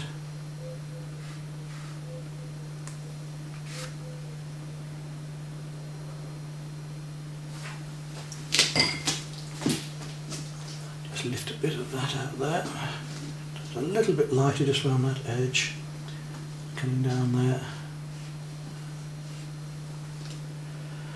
I've got to glaze over that later. That was just to give me a basic coat. But while I'm doing that, let's take this lovely blue, turquoise blue, onto the hull of the boat here as a glaze.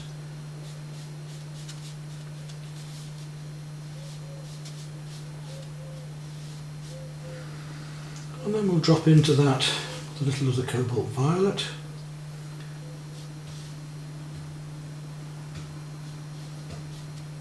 Look for these colours, and down to our yellow ochre finally. Too much, too strong. Take it back a bit. There we go. A little bit of the purple and blue. We'll just darken softly in to get the feeling of the boat curling round.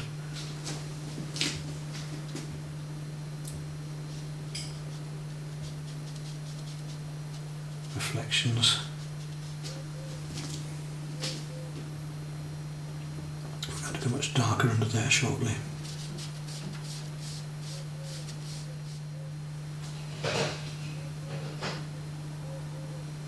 So burnt sienna, a little bit of Indian red earlier on. Just get in there with the warmer reds. Even a little bit of even a little bit of rose in a minute, I think.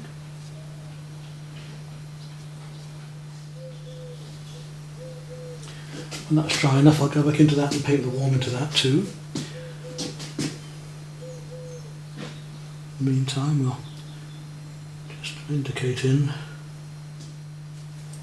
Right, now I want to use one of my small round brushes as I feel it's time to paint in the mast. So I'm going to go to a raw sienna, a little touch of Indian red, and try and come fairly straight down this mast.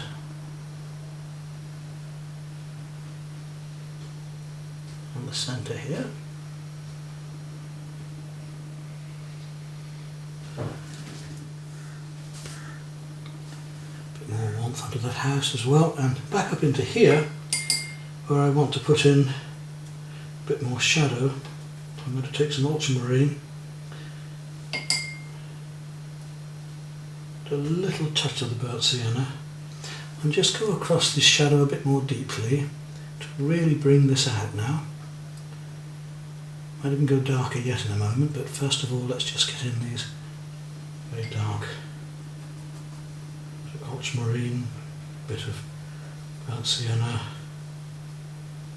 a nice dark shadow up through here. And underneath some of these areas now, start to feel in amongst these. As you see, I'm going to go even darker in there, take some Prussian, And the same bit of burnt sienna, and really get a bit darker into the background here. One or two little bits of, there we go. While I'm at that, I've got to come down the inside of this sail.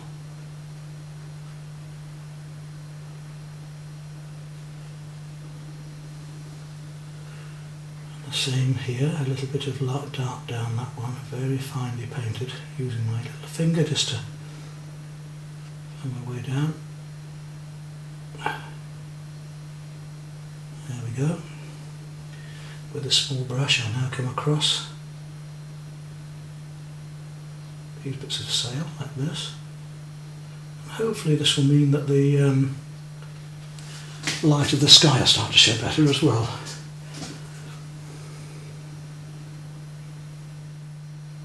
And that's the windmill done for the moment. We'll rub off the light areas, it'll make more sense.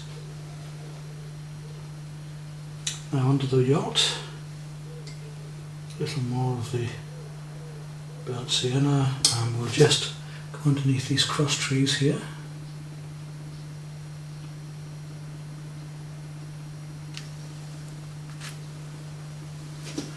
And little bits of darker colour here and there down the mast on that edge.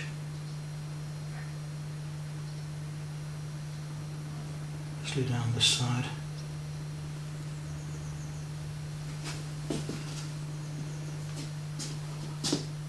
Right, while we're working with those darker colours, warms,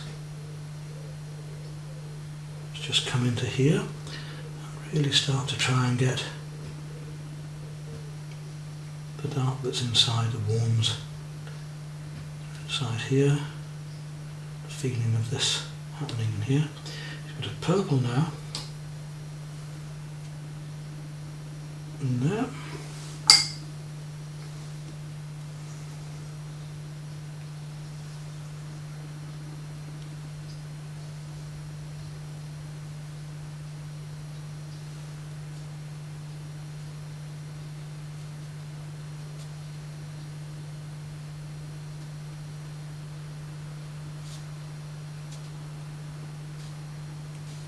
Just feel this line along the sort of the boat, the gunnels.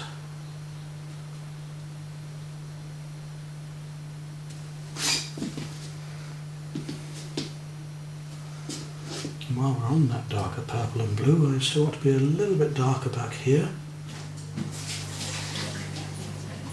Okay, my next coats, I have to wait till you finish now. My greens.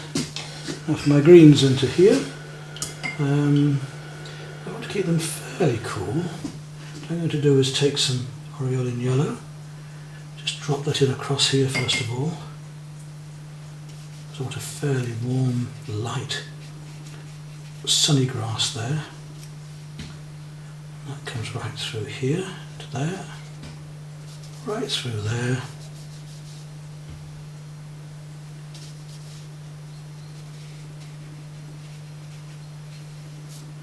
I'm going to drop that down from here as well, and let's have a bit of it coming sunlit round the top here, through here,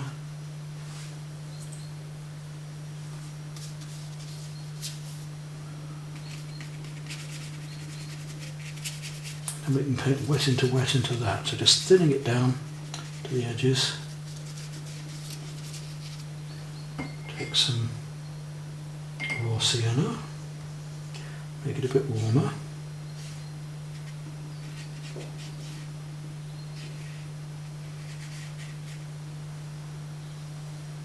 Especially up here.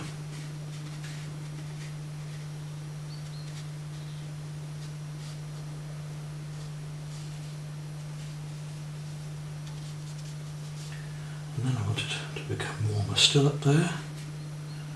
I'll add in a hint of the burnt sienna there.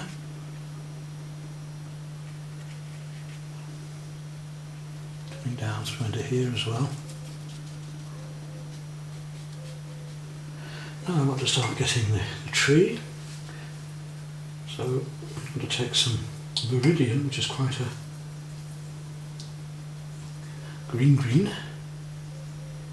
We'll just drop that along here. I'm working on the verticals, so again I've got to be careful. Although I want wet into wet, I don't want to lose my colours completely.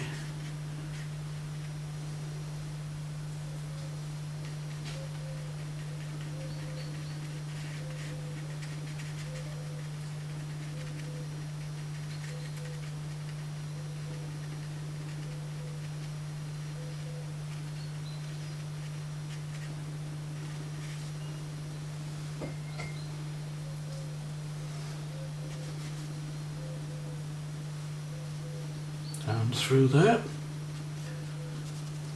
just starting to tickle in the Viridian back here to give a feeling of these grasses and reeds.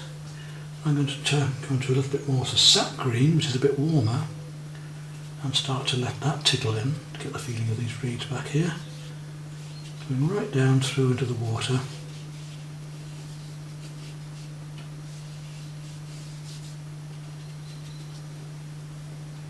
That sap green again, bring that warmth up into the tree here. Lovely summer effects of light.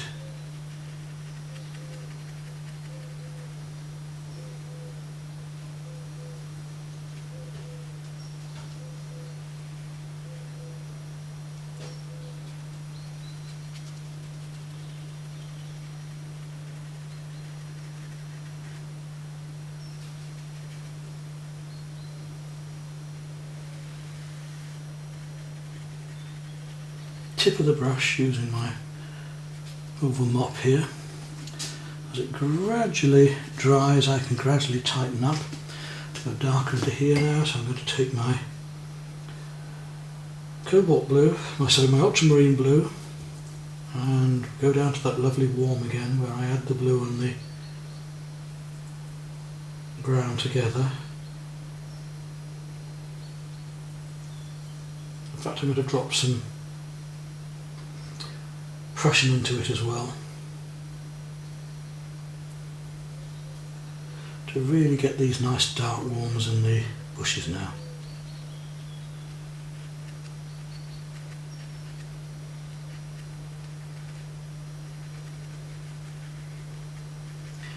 Edge of the brush, giving that furry effect for the leaves look.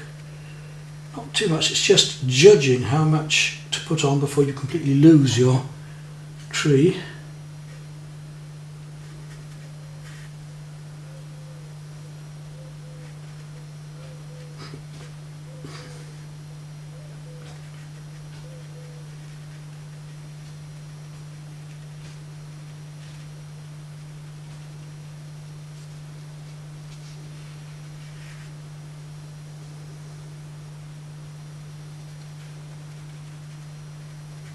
Do the same all the way along here, just feeling these grasses and reeds that are coming up.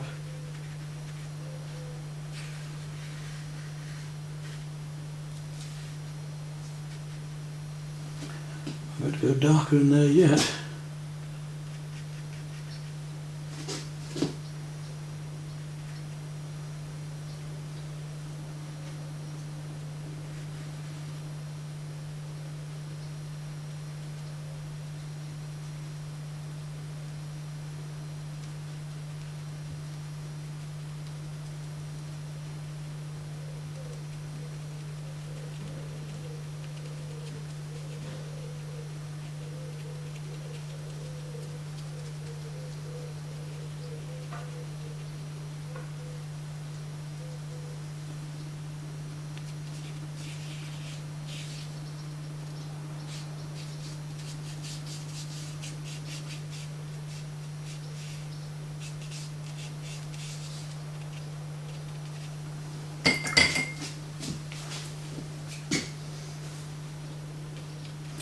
Water and soften that back in.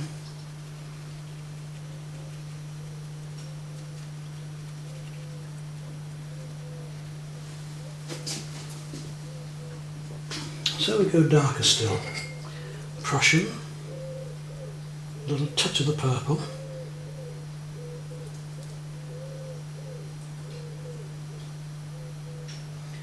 bit of the sienna again. Need to get some stronger colour in there now.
You see how the special effects can give us the feeling we want.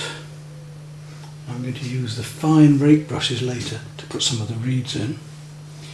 Right, while we're on this colour again, let's take some of that blue-grey, and paint the whole of this planking along the side here, the edge of the, right down and through, down to here, and a little bit of this dark going on underneath the boat as well. Now we've got to try and find that as well now. Got a glaze under here. I want hard edges, so let's get that in before it dries off. On down to the water and just prepare it. I'm going to leave it overnight, but I want to get a wash onto here, and for that wash use the Aureolin yellow again, and just do a very fine wash of the yellow all the way down through here. Just light to give a cream right through.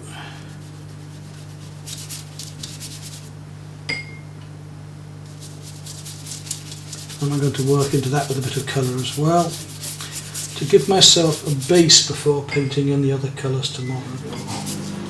And then take some of the turquoise that I love so much and just add that in very lightly down here as well, to start to give my background lights. I'm going to let these glow through the waves tomorrow.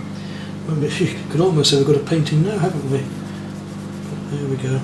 That turquoise coming through into here. Using the tip of the mop to do this, just to get reflections, blues coming through, wet into wet, underpainting. There we go, now that needs to dry until tomorrow. And while that's drying, I'm just going to take a slight touch of the blue-grey and just drag it over here, slightly dry brushed. Feeling of this canvas ready for tomorrow again, like that. Not really much, a little touch stronger into it, places just to drop in a bit more. Right, let's get on with the main painting now. Here we are, all my different brushes set up and ready. Let's look at this little bit here first of all. I was just showing you how we can use this textural brush here to do stippling, to make a texture. Let's just do some of that on there. We'll take some of the very deep blue, a little bit of green,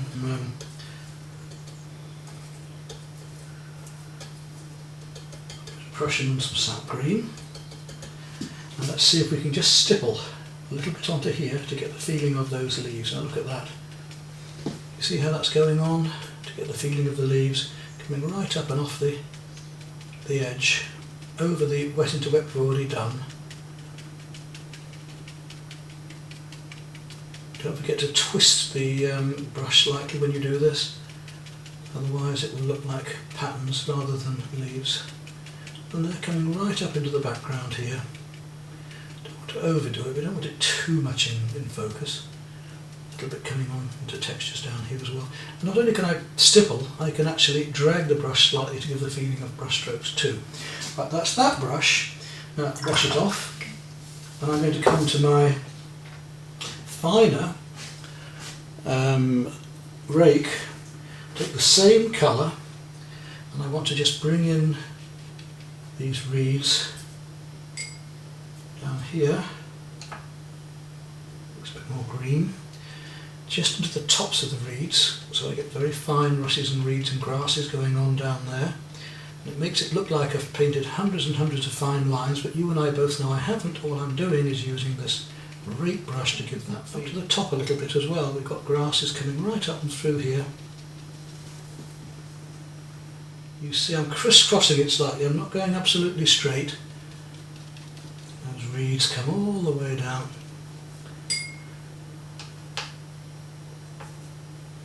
A bit of blue into my green, a little bit of ultramarine, just to make it a bit stronger down in the foreground here. And we'll have some stippling going on, just a little bit of short strokes coming across the grasses here, like this. Look, I'm going to use its edge on, sideways on, just to come across.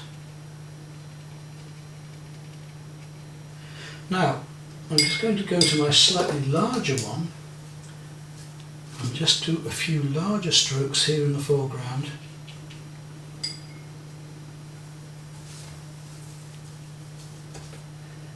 To get a few larger bits of grass and weeds here. There we go, that's given us our texture. Here I could go back with a little bit of light, because we've used a transparent yellow there, which is called aureolin. What I'm going to do now is take some lemon yellow, which is not transparent, and I'm going to add that with a little bit of the green, so it's quite light, and I'm using it opaquely. And I'm just going to come across here and drop in with this lemon yellow a few bits of texture, just to bring back a few lights of the leaves there, by dappling it with the end of the brush this time, not using it lengthways, and that just gives me just a few lights back in. Right, time to go on down to the water. So I've shown you the round brush, I've shown you the stippling brush, I've shown you the rakes. Now I'm going back to my mop. We want to start looking at the water here, and I should be using my round brush as well. That'll make that boat stand out a bit more. Still using my larger brush. Come back to some ultramarine, because we've got some lighter blues coming in here.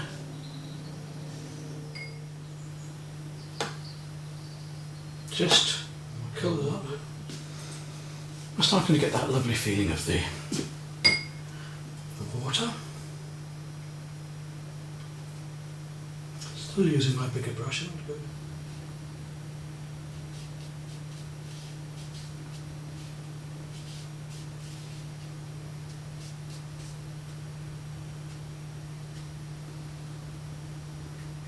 Go a little bit stronger, take a bit of purple, and add a wee bit of the green to the purple, strangely enough. Strange colour, but I think you'll see what I'm going to do in a moment. That'll give me just a few darks, a little touch of sap green, not a colour you normally make. Right, down to my smaller brush, because I now want to start painting in some of these dark shadows that are reflecting back here. We've got the water coming through there, and then it gets darker as the... So I'm going to put a bit more reflection going on down through here. So my big brush won't quite go down to the scale of smaller mark, which I want now. So we're just finishing up now with doing the final details here, and it's time now to take away the masking fluid.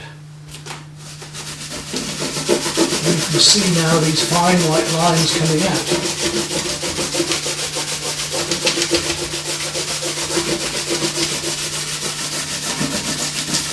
And where the masking fluid is, we've got to take it away. Right up to here. There we go.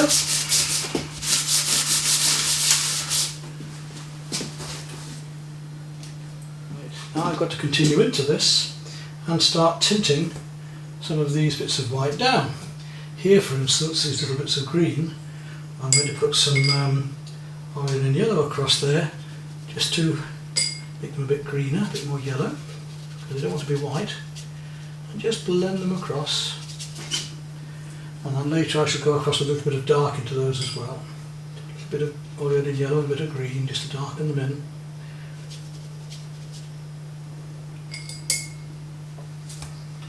And these areas here, that wants to be a very light cadmium orange to make the woodwork there. And it comes out at the top there. Here, on top, it's a bit of cerulean blue for the sail there, and then some lovely cobalt coming up and through to make it even bluer. And down at the bottom we've got some very, very dark blue, so we'll take some of the Prussian and we'll make it dark around this lower edge. A little bit of purple into it as well, to really get these dark shades down here. A bit of dark hanging around the shadow of that into here. And I've got to make a very deep colour around the bottom here of the gunnels, so carefully painting in all the way along there, and I've got to go in a bit on top as well.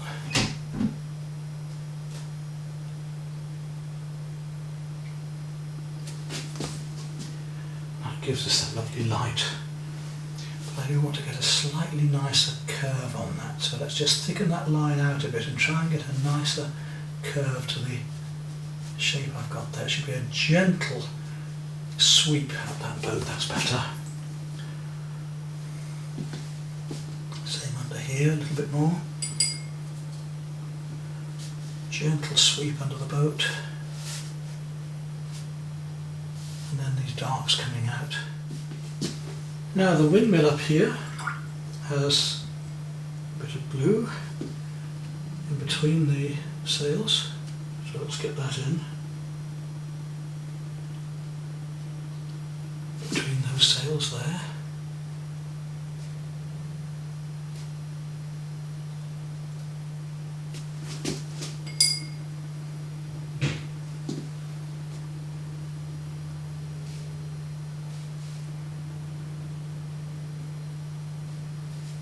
Start to do these sorts of details now.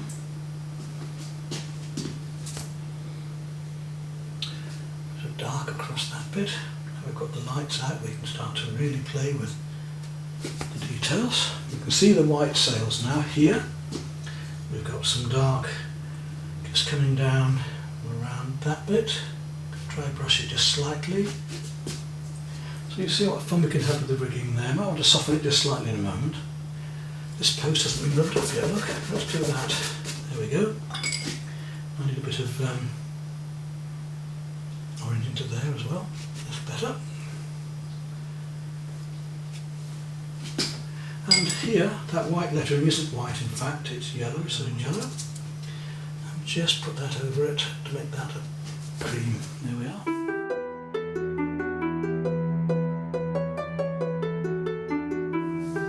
How simple that was. You can see how we can use a wash there now. This roof over here is a little bit greener.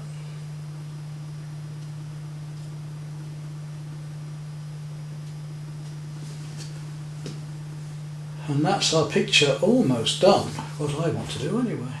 Now back to the reeds over here. I want these reeds to be a lot greener. So I'm going to put in... So I think what I need to do now is to just take my mop, and maybe these are a little bit too bright, so I'm just going to use a bit of water to soften them back, just a fraction, just take them down a bit because I don't want that rigging out showing up too much. And finally, to finish off, we of course need to sign it, or I do.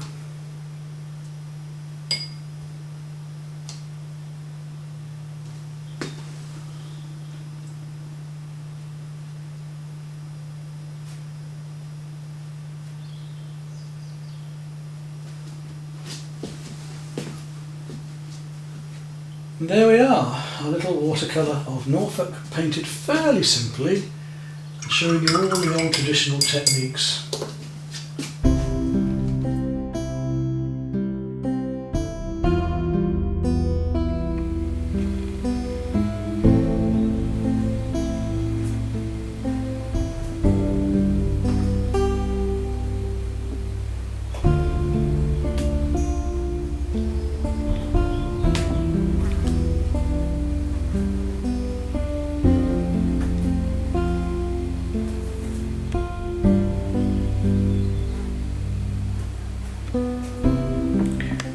Now we can see the textures in more detail that I've done with the textural brushes, with those rakes, and with the stipple brush. We can see the masking fluid, how it's been used on the sails of the windmill and the rigging of the yacht, and how we've used the wet into wet, with the oval mop to get the feeling of the ripples in the water.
Now there's warm and cool colours to every single colour. In other words, yellow ochre would be warm, wouldn't it?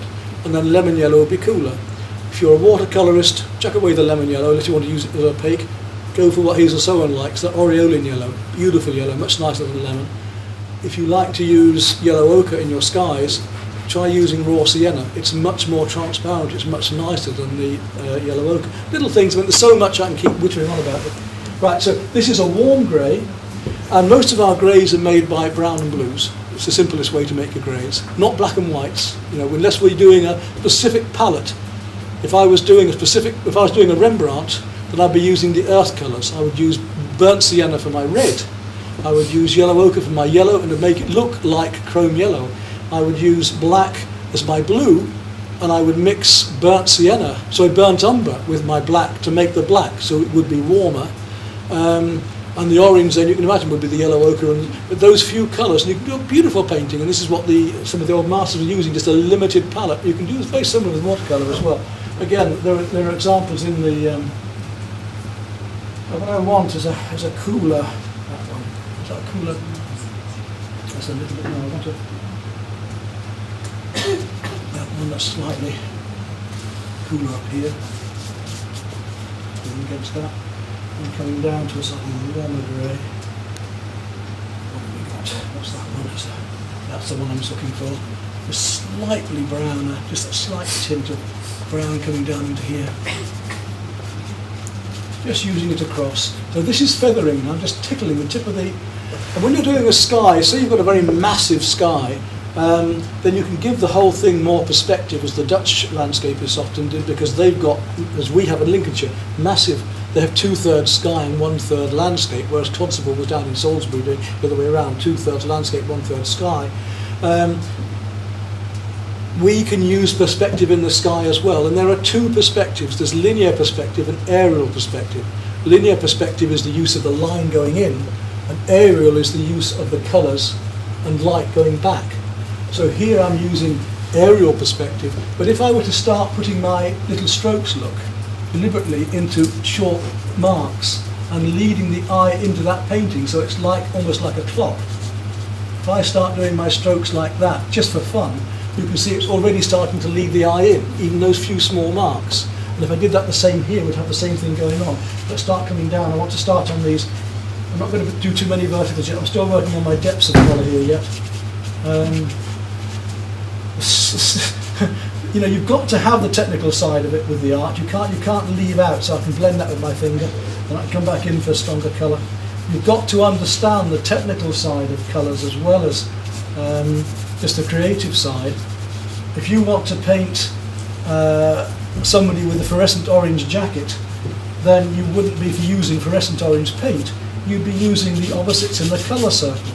If you look at Constable's paintings, you'll notice that in nearly every painting there's a little red figure. How would that be? Red is the opposite in the colour circle to the green. So it makes the green seem more vibrant, and then the red will stand out.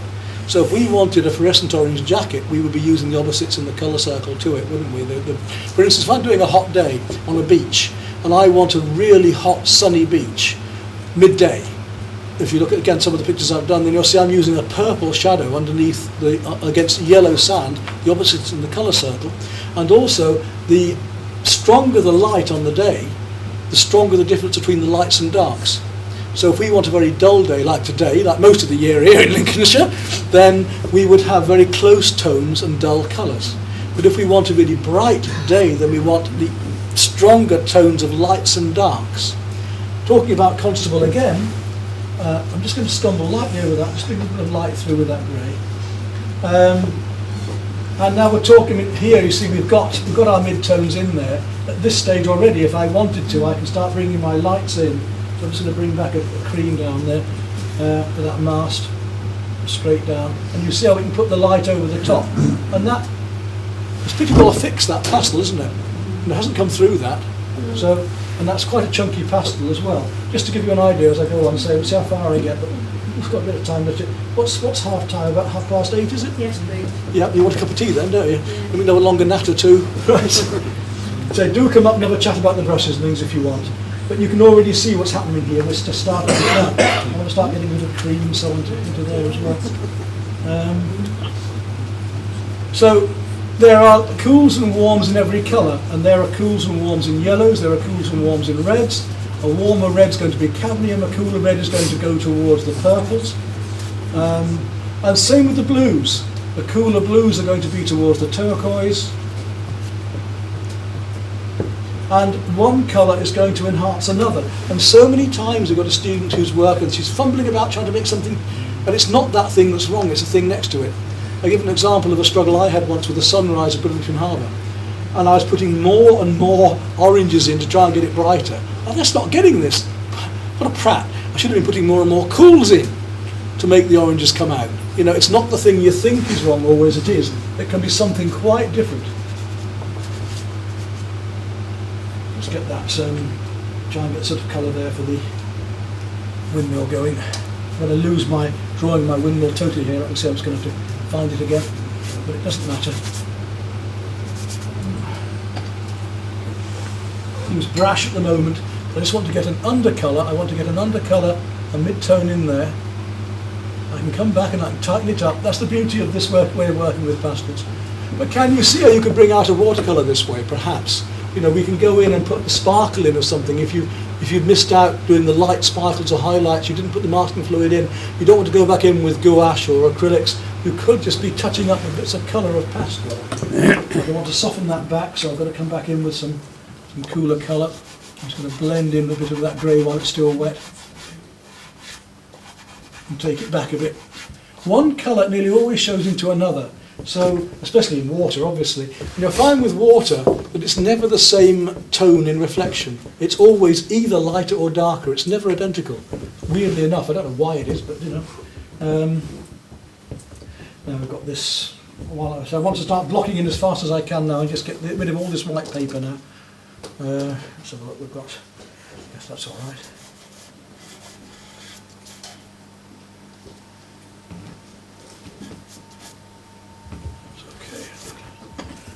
Water on that. They're a very quick way to work. Blend that right down to there. While I'm at it, I'll just whip that into there as well. Just bring it down like a watercolour. Wet into wet, and then I'll come back into that in just a moment. And then more into there with the straight onto the wet paper. Use my finger to get some of these verticals, to get the feeling of the reflection already. Actually a bit rough and ready at the moment, but I'm going to pull this out in more detail. Say start loose, you can finish tight. If you start tight, you're stuffed. If I want to come back into there, I can cut back any time I like. I can come in there whenever I want. You see, and just cut into that.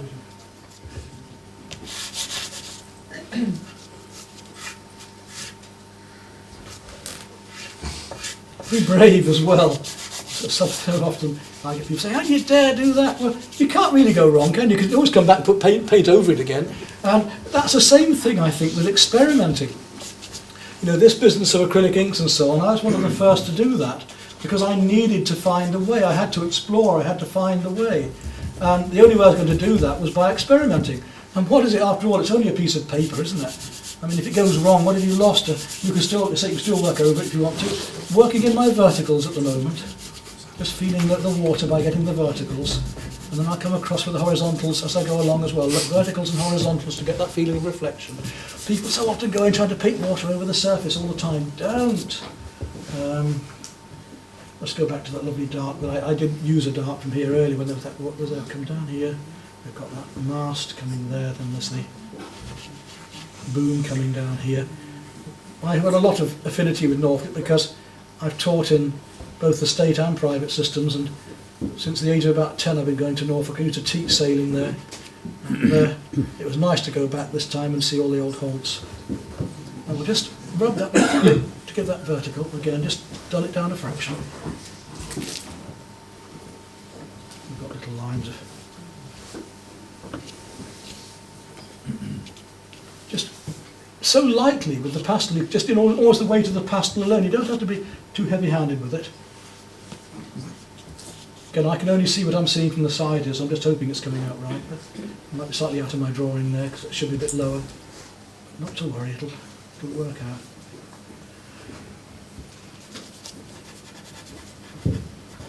Straight into the paper there, no water.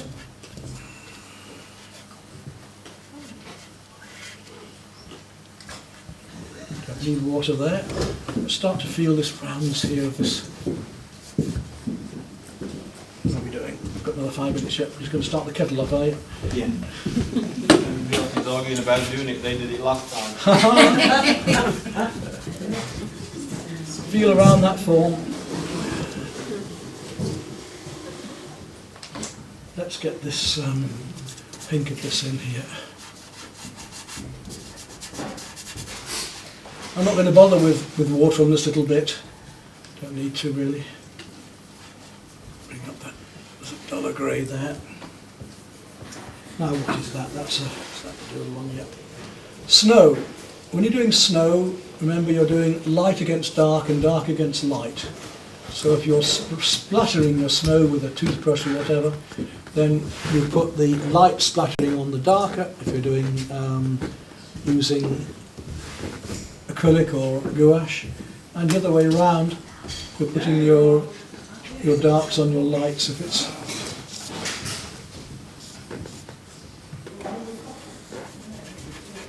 Still see the drawing of your sails on there? no, I've lost them now because it was opaque. But it was just to get me started off in the right place, really. But you know, I mean, I'd be working like this very loosely if I was. The thing is, it's my drawing now.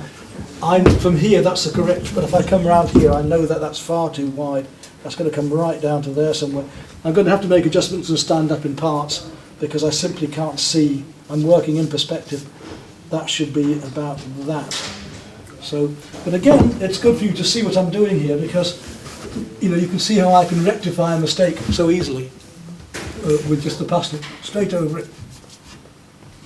And I don't pretend, you know, I've got the same problems going on. I want to chuck my painting over my shoulders the same amount of time as you guys do. People often say, oh, well, you know, you'll get it right every time because you're the professional and you're the... No, we struggle just the same way. Things don't always go right. That's coming up there, around there. And I said that to students at times. I mean, they come to me, oh, it's got to be right because we're paying you to do it. It's got to come out. No, not every painting does go right. Sometimes it just isn't going to happen. Just occasionally, you can't even rectify it. Usually, you can bring something out and make it work, but just sometimes it's not going to happen. You've got to understand that. And all I'm doing at the moment is just building an impression. I'm just, getting the effect of light. I just want to get rid of all of these bits of white and build up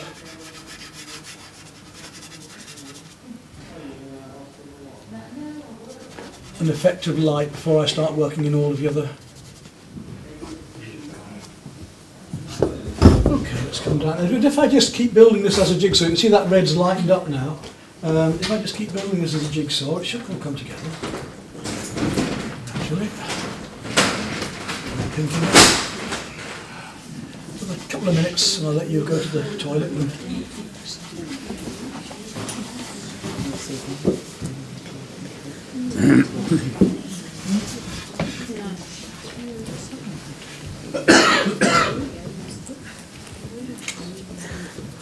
Tea's ready, everybody. Right, are we all right for this? Right, take your break then. And if you want to come and have a chat with me, by all means do. And have a look at these pastels. Put your finger on them if you want, feel how soft they are, or look at the different brushes. I'll just keep on working. Yeah, it's Yep, that's okay.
Right, do you want me to talk on a bit more? So I've just been blocking in while you've been having your cups of tea, just to try and... what I did here was, while it was still wet, I put in the mid-tones again there, and just used the tip of my brush to drag these one into another to get the effects of the grass going on there. Now I can come back into it again with my colours, and of course I can work onto it now, so I can work one into another, I can work this into it one. It's pretty well fixed, like I can just blend it with my finger if I want to, and I can come back into here and start to work in the details of the pastel. Either dark over light or light over dark. And the details come at the end, so there's all my texture just beginning to build up. So I've got all the blocking in done, just about now, and I can just start to paint in details. So, for instance, here on that bit there, if I want to, I could just start to find this, the gunnels here, put a line along there, and these little bits of support that are going all the way around.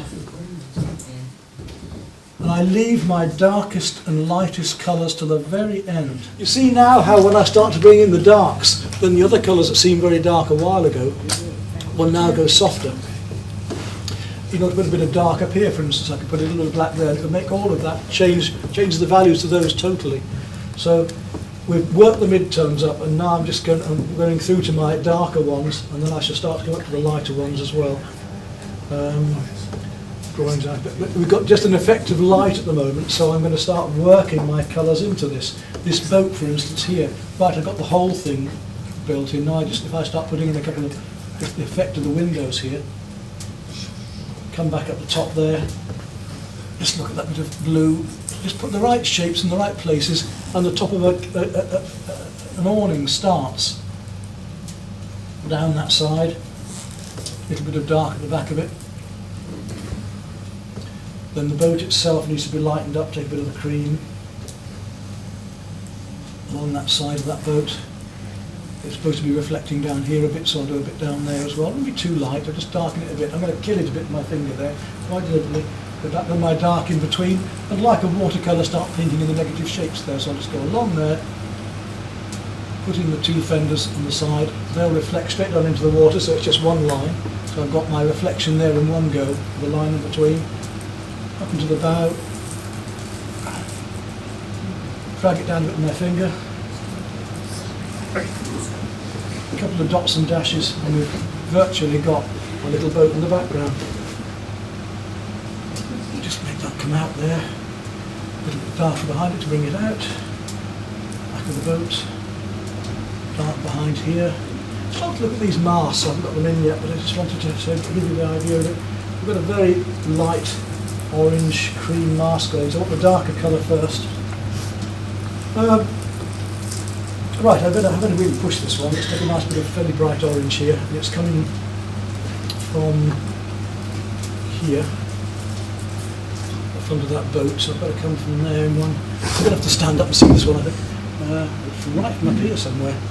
So I've got to go from there down to there. Let's see if I can draw a fairly straight line down, see where it ends up. Oh, I'm not far off. A little bit of a tilt, but that'll do. But if I want to, I can come back and cut into it again. Right, having got that in. Does it help that you understand boats? You were saying you taught sailing. Yeah. So does it help? I suppose a little bit. I know where things go. Should But be, yeah. Cool. Because my maths wouldn't have gone there. I've got a slight curve in it, but not to worry. Wind's blowing.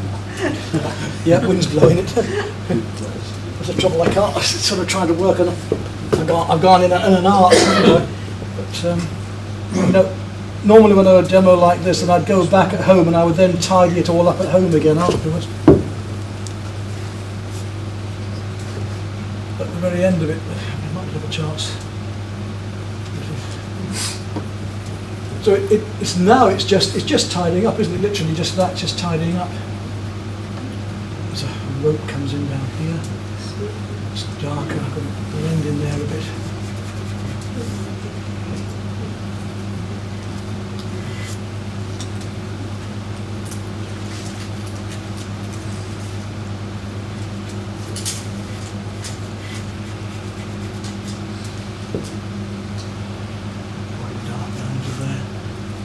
the water blends in with the reflection almost. Again, I'm still playing with these verticals. It's almost nearly all depths and verticals as reflection. There's very little light on top. In fact, there's a few little bits of light grass coming here which are quite fun in the foreground. I'll put those in a minute.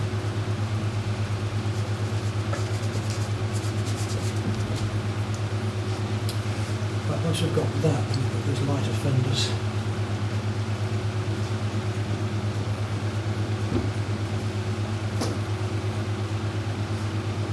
You can see just how cleanly we can put pastel over pastel if we want to. Could you actually go in with a wet brush to do some detail? If I was going to go darker, yeah. You can't put the lights on with a wet brush very easily because it would start to lift it through. So my lights have to go in pure with the pastel now. So I'm going to put a bit of cream down there as well. So all of these lights have to be highlights with pastel now, yeah. But if I wanted to use the brush to pick up any of these darks and these details, yes I could. In fact, let's just do that. And then I've got a nice little round here. Let's deliberately take some of the dark off here. And we'll look at the bit of rope just there. There you are, look. So yes is the answer, isn't it? Nicely. 4 stages going up there.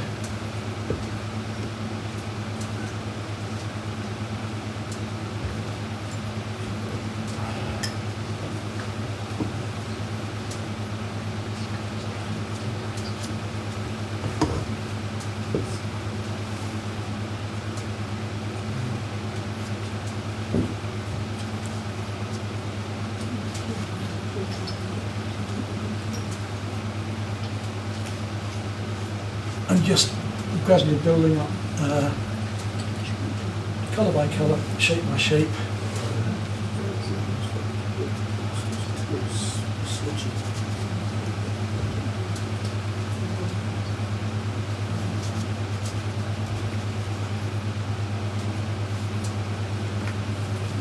Dark around there. Light.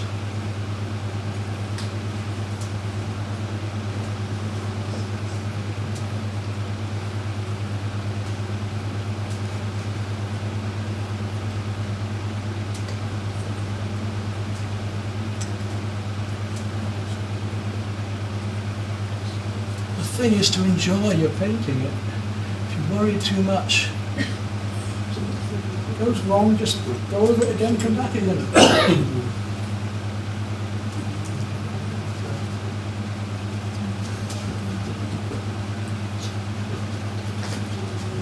Could you use pastel over the top of the ordinary acrylic once it's dried, just to go in and, Oh, yes. and highlight? Yeah. Even if It it's depends complete- what it's on, doesn't it? I mean, if the acrylic is shiny, if you use acrylic inks, you're using them thinly, Yeah, and therefore the paper shows. If you're using acrylic Acrylic paint. and it's on paper and it's thin, you could paint the whole background in as long as it's thin. Yeah. But as soon as you go slightly shiny or thicker, it won't take because you've taken away the bite of the paper. Yeah. Right. As I was saying earlier, there's one of my films on YouTube you can look at where I played with melting oil pastels, and I was working oil pastels onto the canvas over gold leaf even, and doing a reflection of a woman in a fashion shop, and there was models looking out, and there was model looking in, and reflections on the surface, and it was great fun to actually manipulate melted pastel. You know, the little lighters you get for lighting gas with. Yeah, Actually holding the pastel in one hand and melting it on, and then manipulating it round with the oil pastel. really. And that was great fun. Never dries, but the oil pastel doesn't. But very effective, and you could varnish it still. Very effective, yeah. Yeah. Little wobbles of things too. I mean, we're not going to have. Normally, this is a very smooth bit of water, so I can just flick in a little bit of reflection there. That's dead straight. But normally, if I was doing, say, a mast here, I would just give a slight wobble to the just down in the reflection, as you saw in that watercolour over there, where I've just taken it down with a slight wobble. Because usually there's a very slight ripple somewhere, isn't there?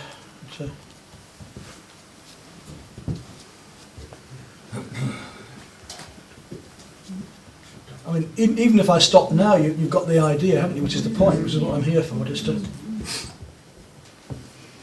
This thing, there's an interesting idea about the reflection. So see here, it's light. That's the pulpit bit there, and then we've got a dark reflection below. So although I've got, if I can get it to work with this, although I've got a nice light bit here,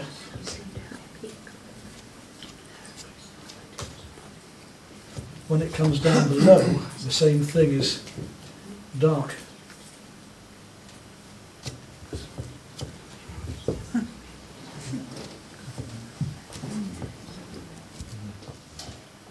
That's got your attention anyway, hasn't it? You've gone quite on me now. Now in the foreground we have a few little reeds and things coming up here, so let's see if I can find a bit of something a bit warmer. We'll just flick up a bit of green stuff coming in, catching sunlight there. Needs a couple of colours just to bring it forward, maybe. Cooler a bit. Maybe a little bit of sky reflecting in the grass is a bit more there. A bit of pink here. These little bits of colour make a difference because, you know, that warm against that is so different. That it's a cool, light against dark, warm against cool, rough against smooth. We're using the opposites. We're using, look, while we're on that orange, in fact, let's go back to this orange again. We've got a mast here that comes right down through here, somewhere here. Put that down there. That bright pink makes a difference to the blues behind. Should be a little bit more orange, in fact. But orange is still.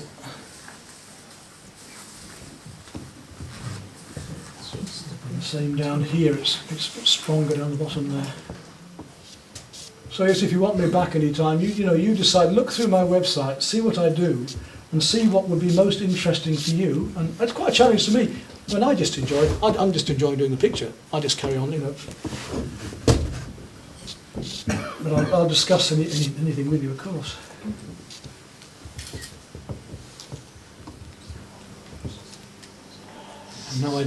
Now, actually, it becomes like a fencing match because this is one of the reasons I use the longer brushes, those filaments, is I get back from the picture and I'm working out stretch like that. So I would now have to get off my arse. I mean, I can see now the drawing here needs sorting out, that needs bringing up there. I have to get back from the picture and stand up here and really start to work on it. Pull this drawing together.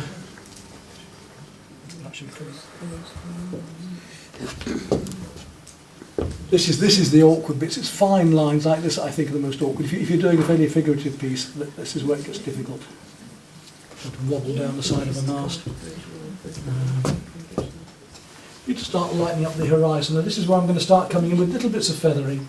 Who likes that colour? It's not light enough. I should have a very, very light blue hiding here somewhere, but the passenger got so mucky. That's what we want. So these final pieces I will not touch again. I want these nice and shiny, nice and lively. Get the texturing. Just feathering along the bottom of these clouds now.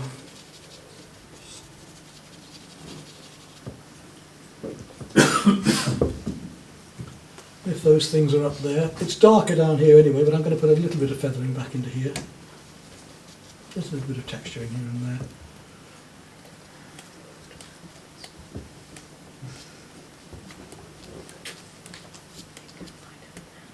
Whatever is shining down on the objects, whether it be an artificial light or whether it be sunlight, we've got to be reflecting that here somewhere. So if that blue light is coming down onto this, I've got to be putting it in there somewhere. We've got the cool, that blue is going to be reflecting down there in that windmill sail. These snow scenes I was talking about, I had a new student the other day. She's a bit insecure in herself, so she likes to argue a little bit. But it's only because of her insecurity. And she does some wonderful paintings. So they always turn out great in the end, but halfway through it's, oh, I'm no good, oh, I can't, I've got to keep going, I'd lost my track of what I was going to say, and that was, I'll come back in a minute to that. Snow scenes. It's going, it's my age, it's happening, I know what it's like, senility creeping in.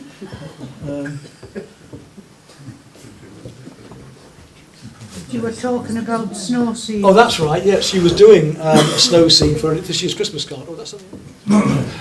cream. So you were telling us about this girl. That's, yeah. So, yeah, I'll get there in the end. You keep it going. It's last. So, yeah, so she was, because she's so used to thinking blue sky, brown tree, green leaves, you know, it's not. How do you paint flesh? Pink, no. You know, sea, blue, sand, yellow. No, it doesn't work like that. And snow is the same. Snow is a whole series of reflected colours. Even in the shadows, it's reflected light. And it's light pinks, it's light blue, it's creams. And that's the beauty of that technique I've just told you about, of the Chinagraph pencil. I say do take a look at my YouTube site, because you can see them being done on there. And the Chinagraph pencil and the watercolour and the pastel is really strong with the watercolour. Lovely, you know, ultramarine blues and ceruleans. And then you put the light coloured pastels on at the end, your pinks and your creams and your whites at the very end. And the thing just comes to life. And she was, I can't paint these colours, that's not snow. And when it was done, and we stood back, and we got rid of the white canvas, which she was thinking was snow, the thing is gorgeous. And that's her Christmas card this year, we printed them off. And you wouldn't actually, they look almost too much like the photograph she was working from, because I got some nice ones of Thistletop Church for her. You know, and of course, you know, when you make a larger painting smaller, the details go right down, don't they? So she's actually very happy now. But that was the point, that it's colour that's reflecting from places around. And even these little bits here, if I take some light blue there, they're not all just, we've got the yellow sun, but we've also got cools going on back here. If I let's put a post here, for instance, a post there in the light blue, and then on the light side we'll put a bit of the cream. And you see we've got the shadow then and the sun in just one go. And it's like mixing greys. As I say, blues and browns will give you such a variety. And even your greens. Go away and play with your paints and see how many different greens you can make with just your yellows and your blues, and then start to add the warm colours as well. And when we've got leaves and things, they aren't just greens. These leaves are reflecting the sky. Even down here I've got a bit of blue in there because the grass is reflecting the sky above. I know I'm making things too wide again. I'm coming up to this, I can see that door's far too wide. I've got to bring it down a bit, because I'm fattening things out looking from the angle here. Oh, we don't put time, we've got half an hour to go. Well, I just fiddle about it. No, we'll finish it after. Oh, that's it, well, I'm just about done right, haven't I? Before you start snoring on me. Yeah, most of them will be back in the home by 10. That includes me, yeah. Mostly in the front. Well, it's ever so nice of you to invite me. It's been lovely coming across a meeting, but it's nice to have a nice crowd, you know, that turned up for it as well. So I hope I've made it worthwhile for you. And say, if you want something else, then we can look at something totally different. I'm so sure we can do that. I'll just put a few more marks. A bit of green into these greys here. It's going to be a bit of dark green down here, which you wouldn't think of using there. But remember that that's also, the light there is also reflecting those trees down below. So you've got a little bit of green there. That just helps to make that. You wouldn't expect. Around here, the same. I've got it in these shadows. I've got a little bit of this deep green just around these shadows and into there. It's not a colour you think of doing, but and the same into here, down there. So yes, if this is any use to you, if anybody thinks, you know, if you'd like to take this and market it somewhere, somebody will better well. Well, we are going to save it for the Christmas buffet night. All right. Well, I'll put your name down. You can always buy a raffle ticket. Signatures is something else. You know, what's your signature? Because the signature is part of the painting. I've done a darker one there, but it's very important where you place a signature as part of the composition. And also, that colour can totally ruin the picture if you get the wrong one. So, you know, watch that at the end of the picture. Is that all right for you then today? Yeah.